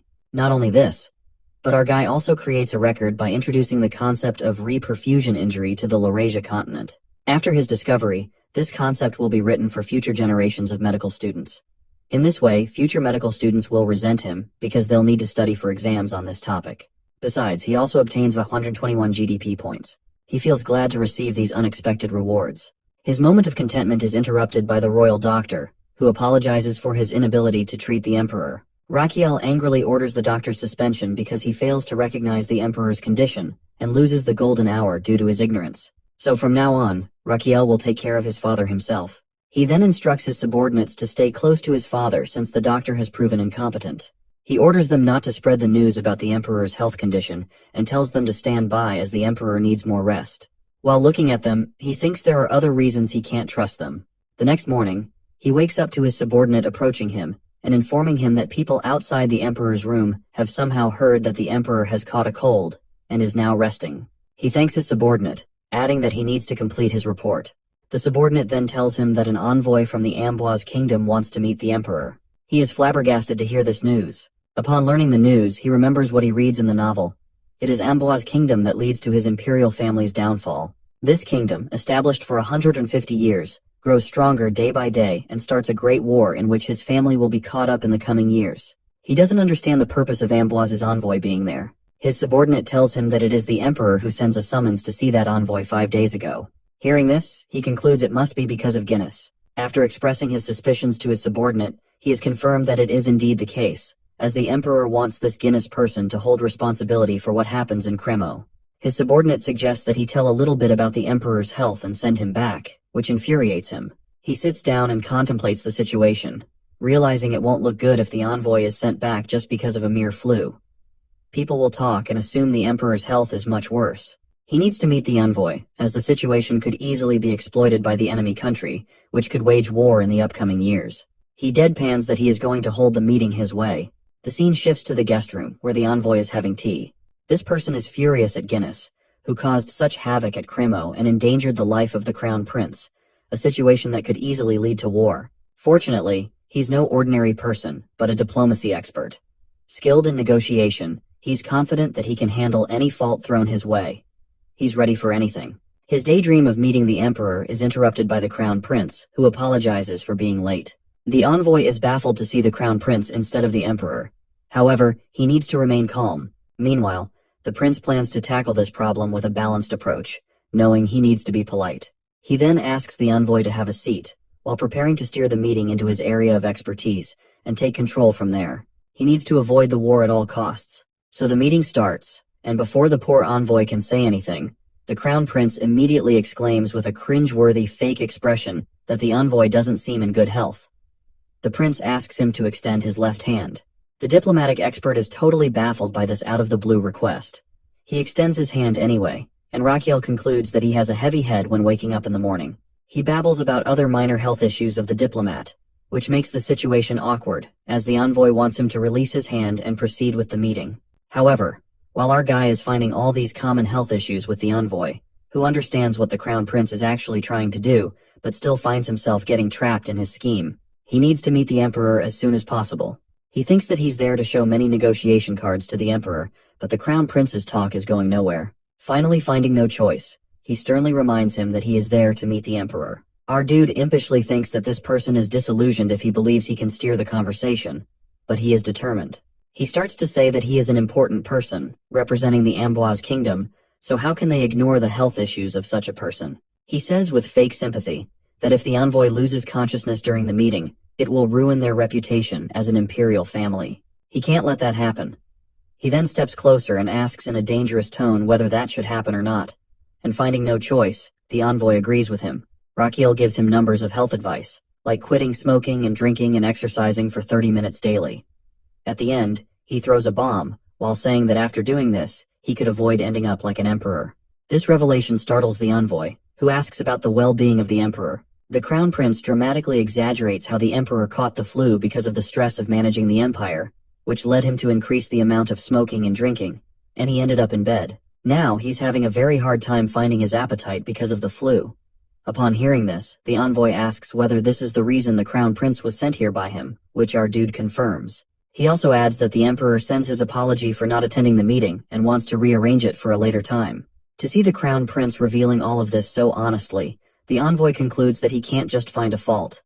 Besides, it was the crown prince himself who comes to apologize, who is very transparent with the situation. He understands the gravity of the situation, while knowing that he can't just lose higher hands if he doesn't accept the justification of the crown prince. While having a dilemma, he looks at the crown prince and concludes that he's not an ordinary person. In this moment, the crown prince whispers something in his ear and then shows him something, which prompts a remark from the envoy about his consideration. At the end, it seems like the crown prince has just said something to the envoy, which becomes the last nail in the coffin.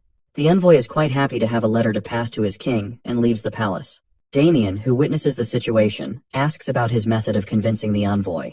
The crown prince casually replies that the envoy has seen his sincerity of heart, though his loyal bodyguard doesn't buy the excuse, knowing him too well. The crown prince then turns to Damien with an extra sweet and happy expression, and informs him that he's going to appoint him a super-secret operation. He tells him that he is going to admit the very important person in the traditional medicine clinic today. Damien is confused about which kind of patient can make him behave like this. He responds that it is the emperor, so he instructs him to go back to the side palace for this purpose. Damien asks whether he needs to ready his personal squad for emergency duty, which is met with an affirmative answer. Before moving ahead, he apologizes for interrupting Damien's training because of this new mission. But Damien shakes off his apology as his main priority is to protect the imperial family. Raquiel knows that after that fiasco at Cremo, Damien realized his weakness in the art of combat, and has been training vigorously since then. He knows the time will come soon when he will be the strongest person in this world, but not yet. His thought is interrupted by Damien, who informs him that he is going to the side palace for the preparations. He nods and turns to the opposite side of him. While on his way, Damien contemplates his training, while knowing he is still not strong enough. His thoughts take a new path as he wonders what he will do once he surpasses his limits. On the other side, Raquiel prepares his father to be admitted to his clinic. He thinks that he can't let his father stay in a palace where he has doubts, as almost everyone seems to be scheming against the emperor.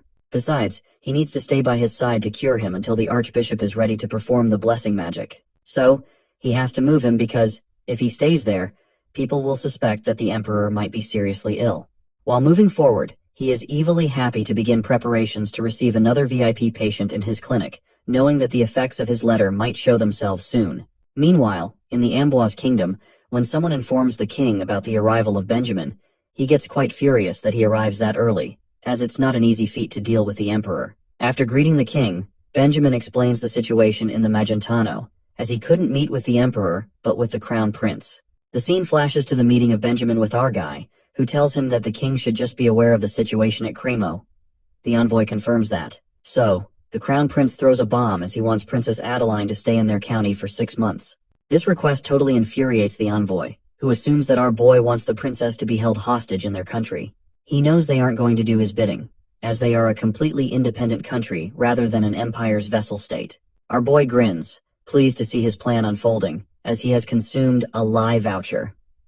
Now, he's lying about being interested in making a peaceful relationship with the Amboise kingdom.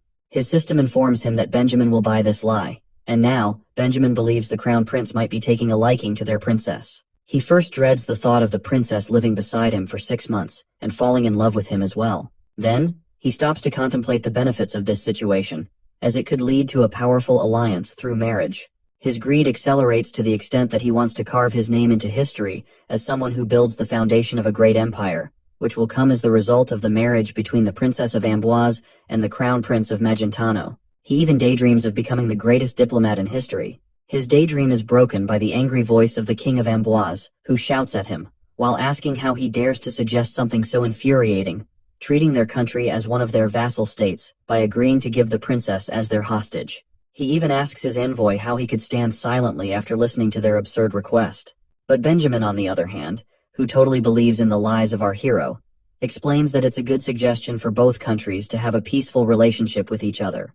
However, the king shouts at him to stop his babbling, as negotiations with Magentano are thrown in the bin after his meeting with the Crown Prince. Benjamin then asks him to read the letter from the Crown Prince before concluding anything. Now the king doesn't understand how, on earth, his diplomat, who always remains neutral, is siding with Rachiel. As soon as he reads the letter, which might be enchanted by the lie voucher, he also agrees to send his daughter to Rachiel. He believes in the grand ambitions of our dude and summons his daughter there. Everyone is quite curious and nervous to see him suddenly acting like this. The king sits down on his throne while thinking about Rachiel, who is famous for being sick. But when he looks at the letter, he is quite pleased to see that Rachiel wants the hand of his daughter. Obviously it's a lie fabricated with the lie voucher. As soon as Adeline hears she has to stay at the Magentano Empire, she finds this request totally unjust. She protests, asking how he can agree to such a request. The king starts to say that she assumes he made this decision in haste without giving it much thought, which is why she doesn't want to accept his decision. Seeing the letter in her father's hand, she understands that the letter must contain some kind of blackmail against him, as they might have found his weakness. Or it might be a threat. She really wants to know the content of that letter. The king again tries to console his daughter, saying that he is doing this for the good of their future, and one day she will be grateful for his decision. But the princess is not convinced. However, the king doesn't hear any of her protests, and asks her to move to Magentano from this moment for the next 6 months. The guards try to pull her toward the gate, but they can't because she is the smiling angel of Amboise. She earned this title not because of her kind and warm personality, but because of her great fighting skills. She starts to fight off the guards with a smiling face, which is a habit of hers. That is why she is called the smiling angel of her country. She crushes the guards into the wall and turns to her father, who is quite fearful of her now, along with his guards. But when she turns to her father, she finds herself trapped in a magical circle. The mages bind her with magical chains and cage her inside the carriage. This carriage is called the Dawn Horse Carriage, which will deliver the carriage to the destination by dawn. Yes, the princess's carriage is delivered at dawn, but after 10 days, her subordinate suggests she walk with her head held high as the Princess of Amboise, and she agrees with him, as she is not going to show any weakness. She looks ahead at our guy with an annoying expression, as she remembers seeing him as quite a sickly person. But he seems different now. Rachiel tries to welcome her warmly, but she introduces herself coldly without shaking his hand. He is disappointed to see this, as it always happens with him in Korea as well when women have no interest in him on blind dates. He shakes off that thought, as he has an important matter for now. He leads her to the dining table, where they settle down for breakfast. He tells her that he is going to show her the side palace where she is going to stay for the next 6 months. While thinking, he plans to use Adeline to prevent the war from happening. He recalls what he read in the novel about the war, where Adeline was a healthy and strong princess who was wise enough to lead her country peacefully. But no one knew how she died early, and someone from the distant relatives of the king took the throne. This person was greedy for more power and waged war with Magentano, which resulted in disaster.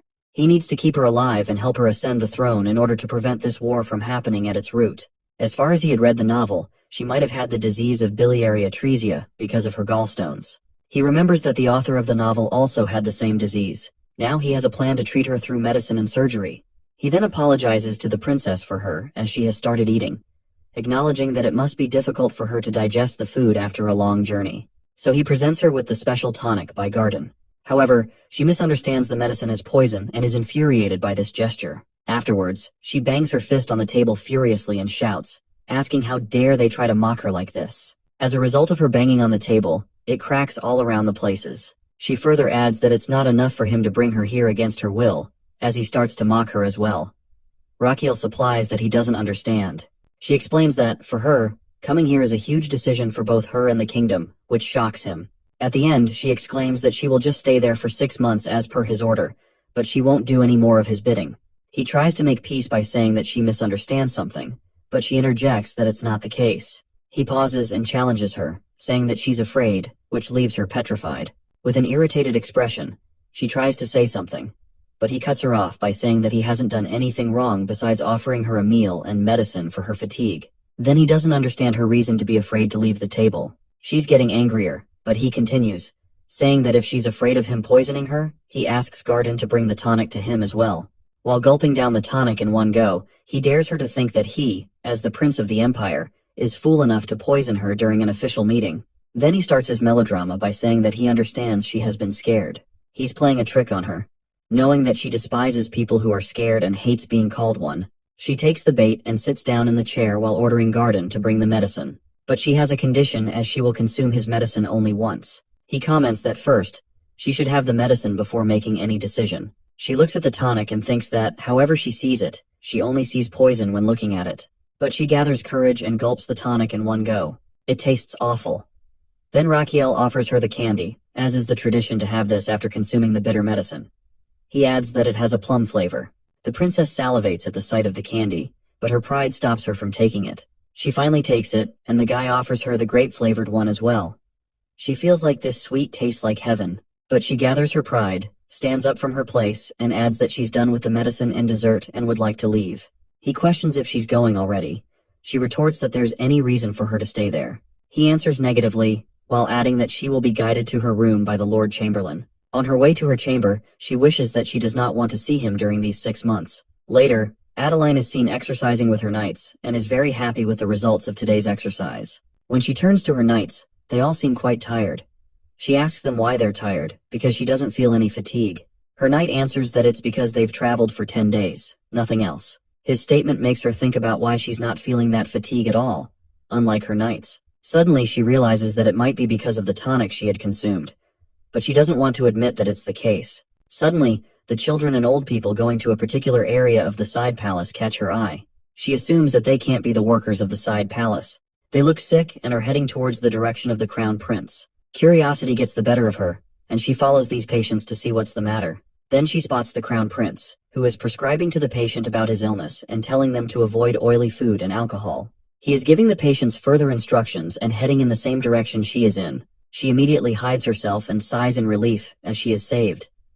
But at this moment, Raquel comes out of nowhere and asks her what her purpose is to be here. She doesn't understand what to say. He adds that this is the consultation room, and she needs to fill out the papers to be here. Then he seriously asks her whether she is lined up in the queue properly, but she doesn't understand anything which he is saying. He then seriously reveals that this is the place where they tend to their patients without any bias. So, she needs to follow protocols to get here, just like anyone else. Then he seriously orders her to start by filling out the consultation paper and wait in line. After 2 hours, she is in front of him, gathering as much indifference as she can while showing him the consultation paper. Our guy knows that she will do it. Meanwhile, she expresses that she is not some biased person who would abuse her authority. He expresses his delight that she is there, as he himself wanted her to be examined. She is confused to hear his statement. Then he finally turns to her and deadpans whether she has never been curious about the real reason he brought her here. This statement makes her think about his original reason for bringing her here, because she initially thought it was to humiliate her because of what happened in Cremo. On the other hand, he is quite smug to see that contemplative expression on her face, before he wants her to realize her symptoms by herself. In his imagination, he sees Garden telling Damien that he had a crazy overmoney kind of illness, which he had declined because he didn't find himself ill. But the next morning, he fell down in a pool of blood. So, it is necessary for her to realize the symptoms by herself, because if he approached the topic of treating her out of nowhere, she wouldn't cooperate. Then he deadpans that she will die in 2 years, which leaves a terrified expression on her face. She nervously tells him that it feels like he's cursing her, but he lies to her, saying that they know this truth because of the intelligence department of the imperial family, which knows everything, even about the royal family of Amboise. So, they detect the early symptoms of the serious illness in her that will cause her death. After listening to all of this nonsense, she is quite furious, as she was about to see him in a new light after witnessing how he treats patients. But she doesn't expect him to throw this kind of ridiculous joke at her. She shouts whether he is mocking her. He tries to reason with her, saying that his only intention is to treat her illness. To sense her doubt, he suggests that he will prove it to her. With that, he summons Bobak and asks if he is going to give it some task while adoring his summon. She, on the other hand, is quite shocked to see that he has summoned a monster. He then introduces both of them to each other, while adding to Adeline that Bobak analyzes the medicine at his clinic, but today it is going to perform a different task. Now he is going to perform an acupoint scan with the help of his summon. 3 days ago, he was lying on his bed while feeling quite exhausted because of his irregular sleep pattern. His large intestine was complaining and revolting against him, along with the other organs. They want him to have a good night's sleep. He informs his organs about the arrival of the princess in 3 days while wanting to express his concern. But they don't let him finish, as they think that he is going to propose to her. With the excitement of the expected wedding, the large intestine even grants him 1,000 HP. But as soon as he explains that he doesn't intend to marry her but wants to cure her, the intestine immediately wants a refund. He then blackmails them, while saying that if they want him to let them sleep, they should help him sort out his problem, as he wants the princess to realize her symptoms and believe that she is ill. After thinking for a while, his heart gives him a suggestion to level up his pulse reading skill. Liver explains that he could show her health report to the princess through the pulse reading skill. He doesn't understand how he can show it to her. He checks his pulse reading skill and finds 2,500 HP there as well. He can level up his skill by consuming his HP. He has purchased the next level, but after reading the description, he decides to level it up a little more. He keeps leveling up until he reaches level 10. By acquiring this skill, now he can not only read the pulse but also show it to his patient as well. Not only this, he has also unlocked another skill in which he can show the test results to the patient on the external screen. Back in the present, he shows the external screen, on which the image of the princess's gallbladder is displayed. She doesn't believe in him, so he tells her to press her stomach, and when she does so, there is movement in the picture. It makes her believe that it is indeed her gallbladder. He states that he understands, as it must be surprising for her to see her internal organ. But she is sad now, understanding the gravity of the situation she is in. Meanwhile, he explains to her that the gallstone inside her will eventually block her bile duct. In this way, the bile that's supposed to pass through her bile duct to her duodenum will go to her liver. From there, her liver, spleen, and pancreas will start to deteriorate. In the last, he deadpans that she needs to be treated to avoid this. She, however, asks him his reason for treating her. He explains that she is the master key to maintaining peace between the imperial and royal families, so he wishes her to become a queen and be healthy to lead her country. She then asks him his method of treatment if she agrees to it. At that, he is going to punch her, but she catches his hand in the middle and breaks it. He yells at her, saying that he was just going to show her his treatment method. She doesn't understand what kind of treatment method it is. He then punches his stomach and tells her that she has to do it. She doesn't understand how this treatment will work, as it seems like a plan to kill her. Unbeknownst to her doubt, he further asks whether she can discharge mana while punching herself, to which she answers affirmatively. He then starts to explain about the external impact wave, which is a kind of treatment he will be using to treat her gallstone. As she discharges mana from her fist, he will guide that mana with the help of Azrahan core technique. She doesn't understand what he is talking about. Rakiel, who has already practiced this technique with Damien, explains further that when she discharges mana toward her stomach, he will guide that mana directly to the gallstone inside her gallbladder.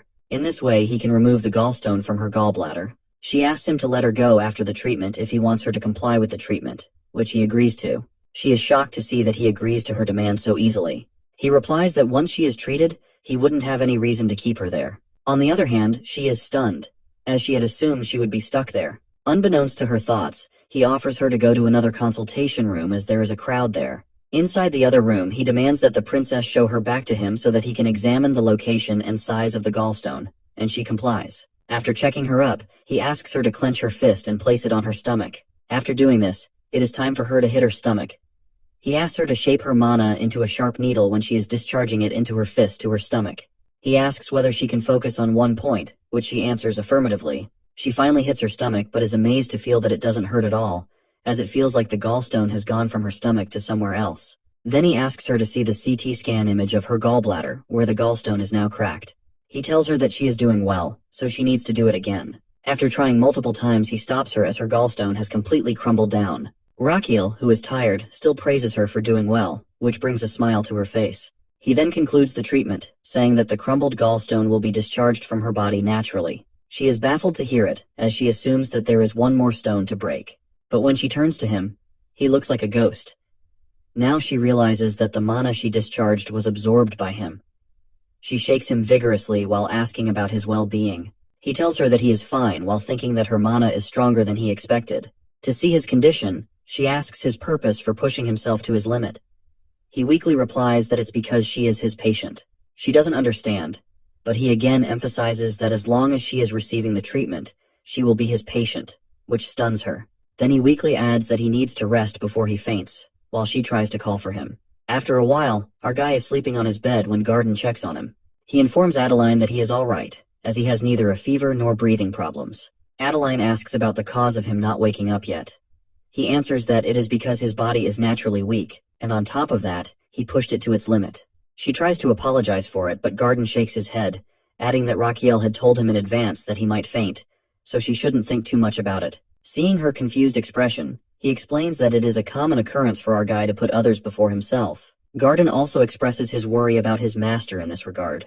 Listening to everything, her sharp edges soften as she realizes she was too shallow not to trust someone as good-hearted as Raquel. Seeing her response, his system informs him that, although his actions were purely selfish, his devotion deeply affects his patient's heart. Not only this, his act of sincerity and devotion will bring a positive change in the future, possibly referring to the prevention of war. Now he has formed a patient-doctor bond with Adeline, as she will no longer question her medical treatment in the future. With a soft expression, she holds his hand. Seeing this, his organs try to stop her, believing she is deceived by him. At the same time, his intestine grants him 1500 HP for his actions. Meanwhile, Garden also notices her holding Raquel's hand, and a green light appears above his head as a sign of a possible relationship between Adeline and Raquel. When Raquel is well rested, he meets her, and she immediately asks about his well-being. He answers that he was fine to begin with, and asks what he said before fainting. She tries to tease him, adding how emotional he became, while saying that she is now his patient. Embarrassed, he stops her from saying anything further. He then informs her that he will spend his afternoons treating her, as he has rested. He is also determined not to lose consciousness this time. She also expresses her trust in him, saying that if he says the gallstone needs to be removed, she will trust his judgment and treatment from now on. She thanks him afterward, which embarrasses him once again, as he did this for his own goals. Afterward, he is seen treating Adeline numerous times, using the Azrahan core technique to absorb the external mana impact. As a result, he not only levels up his Azrahan core but also expands his slots. After a few days, he successfully destroys 15 gallstones and looks like a carcass as a result. Now he is at level 6 in the Azrahan core technique, with 15 liters of space in his mana slot. He thanks her for her cooperation, mentioning that only one gallstone remains to be destroyed.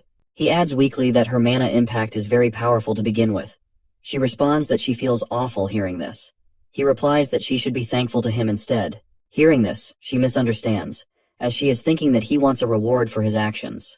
But he clarifies that what he really wants is for her kingdom not to start a war with theirs. Hearing this, her expression changes, and he asks, why is that? She explains that she's never met anyone like him in her entire life. He doesn't understand her subtle meaning and takes his leave, as he has a patient to discharge. The said patient is none other than his father. They are in a separate room where he has also brought the Archbishop to perform sacred blessing magic.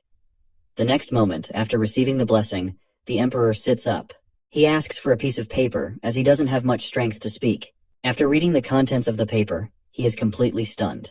The Emperor asks which date he chose to go with the princess, while mentioning that he heard about him visiting her while he was lying in bed. On the other side, the prince doesn't understand a thing his father is implying. His father reveals that he is talking about the Princess of Amboise. He starts to say that he doesn't know what he told the envoy of Amboise to convince him to send their princess here. But it is irresponsible on his part to proceed with the matter of marriage without any consultation when he is going to be emperor one day. Now our dude thinks about everything as how everyone in the palace looks at them and realizes that everyone assumes that there must be something going on between them. He contemplates this for a moment and concludes that bringing up the matter of a non-existent war would be an absurd idea. So he exclaims that the emperor is right about his mischief, as he has taken advantage of his condition by bringing the princess here, only for him to be rejected by her in the end. The emperor is furious to hear that he was rejected after going to such lengths, and he dramatically tells the archbishop to heal him again. On the other hand, our guy is trying to slip away before his father's lecture gets underway. Before he can get away, his father catches him and gives him a long lecture about his responsibilities as crown prince. Meanwhile, the emperor's subordinates notice that his right nostril is twitching slightly, meaning the scolding is just a pretense, which means that he is, in fact, proud of his son. Our boy just wants this drama to end since he isn't even the emperor's son to deserve such warm treatment. To wrap it up, he tells his father that he understands everything and now needs to take his leave, as his patient is waiting for him. The emperor allows him to go. Before leaving, he reminds his father again to be careful, mentioning that someone tried to kill him, so he needs to stay extra cautious, and the emperor agrees. Meanwhile, a knight from Amboise is rushing toward the Magentano Empire to inform the princess about the current situation in her country. Inside the side palace, our boy is complaining to his patient that he was beaten 500 times, which means that he always fainted from the force of Princess Adeline's mana during her treatment. On the other hand, she insisted on one more hit so they could finally finish this off. He agrees with her, and at last, he has guided her mana to destroy her gallstone. This time, finally they've done it. His system congratulates him on withstanding those 5-1 external mana shockwaves. As a result, he has awakened the Azrahan martial technique known as Indestructible. According to this technique, he can become indestructible for 5 minutes each day. His exhausted organs are thrilled to gain that skill and grant him 2200 HP. He then turns to the princess and informs her that she can't relax yet because her treatment isn't over. He realizes that if she developed a gallstone at such a young age, she could easily develop another one. He then asks Garden to bring Injinho decoction, which she needs to take consistently for 2 weeks. He also needs to check if her body will tolerate it well. At this moment, he gains a life bonus for successfully saving the princess's life. Beyond that, he has done it for peace, so she could ascend the throne and prevent war. He is happy, while thinking that he might finally enjoy a life of riches, but destiny seems determined to keep him on his toes. Just then, a messenger bursts through the door to inform him that Adeline received a message from her hometown.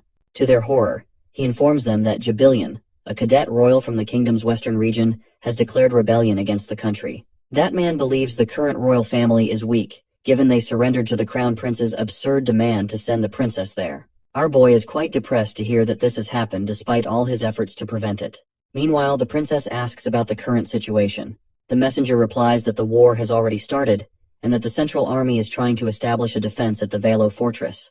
As a result, more soldiers than expected are injured, with high casualties.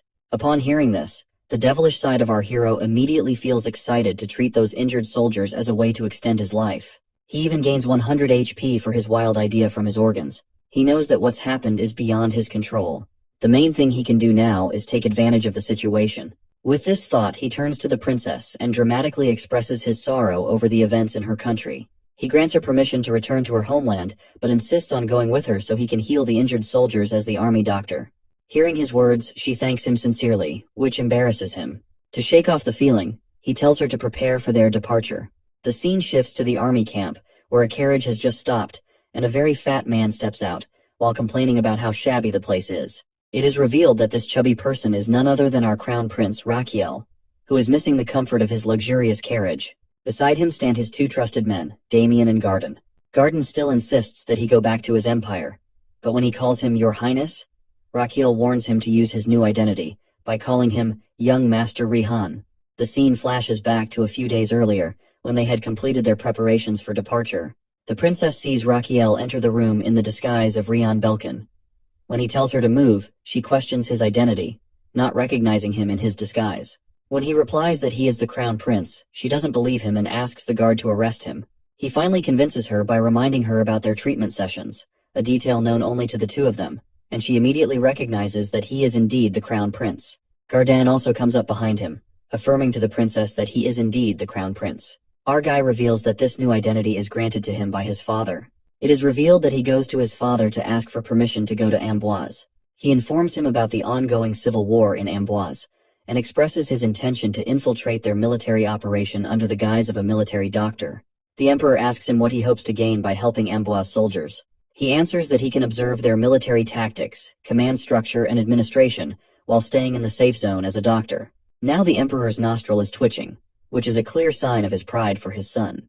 He knows his father will allow him to go, as he truly enjoys putting his son to the test. He tells everything to the princess, while adding that he transformed his appearance with the help of the palace mage, which is only an illusion. She also checks his documents, which identify him as a fallen noble with medical training with top score. On their way to Amboise, Damien asks about the clinic that both Gardan and Rachiel are leaving behind.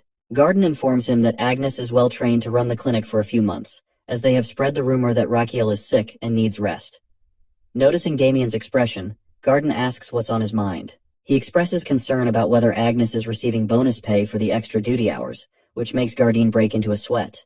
Meanwhile, he's thinking that being a doctor isn't an easy feat. Finally, after a few days, they reach Amboise, and with Adeline's help, he is assigned to the rear camp for the wounded. Before heading to his duties, he hands Adeline the recipe for Injun Hotang and instructs her to take it regularly. When they enter the camp for the wounded, he's surprised to find no other medics besides himself. Afterwards, he's horrified by the condition of the soldiers. A man responsible for caring for the injured soldiers asks about their identity, as he assumes that they are superior officers. Rakil introduces himself as the military physician, but the caretaker shows ignorance regarding his arrival. He then asks the caretaker about the current situation of the camp, and the caretaker indifferently replies that everyone inside is dead. He even glances inside to see if anyone is alive. Hearing this, Raquel demands an explanation. The caretaker, as heartless as he seems, explains that they need to make space for the next batch of injured soldiers, and the only way to do so is when the injured who occupy the camp die. He even complains about how bothersome it is to clear the bodies. Raquel doesn't like this one bit, as there's no way he's getting any life bonus from this situation. So, he asks the caretaker to bring him to the commander of the camp. Meanwhile, the said commander is enjoying wine in his luxury tent when someone suddenly tries to strike him. He luckily dodges the attack and turns to face his assailant. It turns out to be Damien and Raquel. Damien asks if he should beat the man up. Raquel responds to make it worth 2 months' salary without killing him. With that, Damien starts beating the commander constantly, while the commander tries to reason with them, and claiming that he is the head officer in charge of the camp. However, Raquel reveals his documents, which states that he is an undercover royal inspector sent here to take the commander down.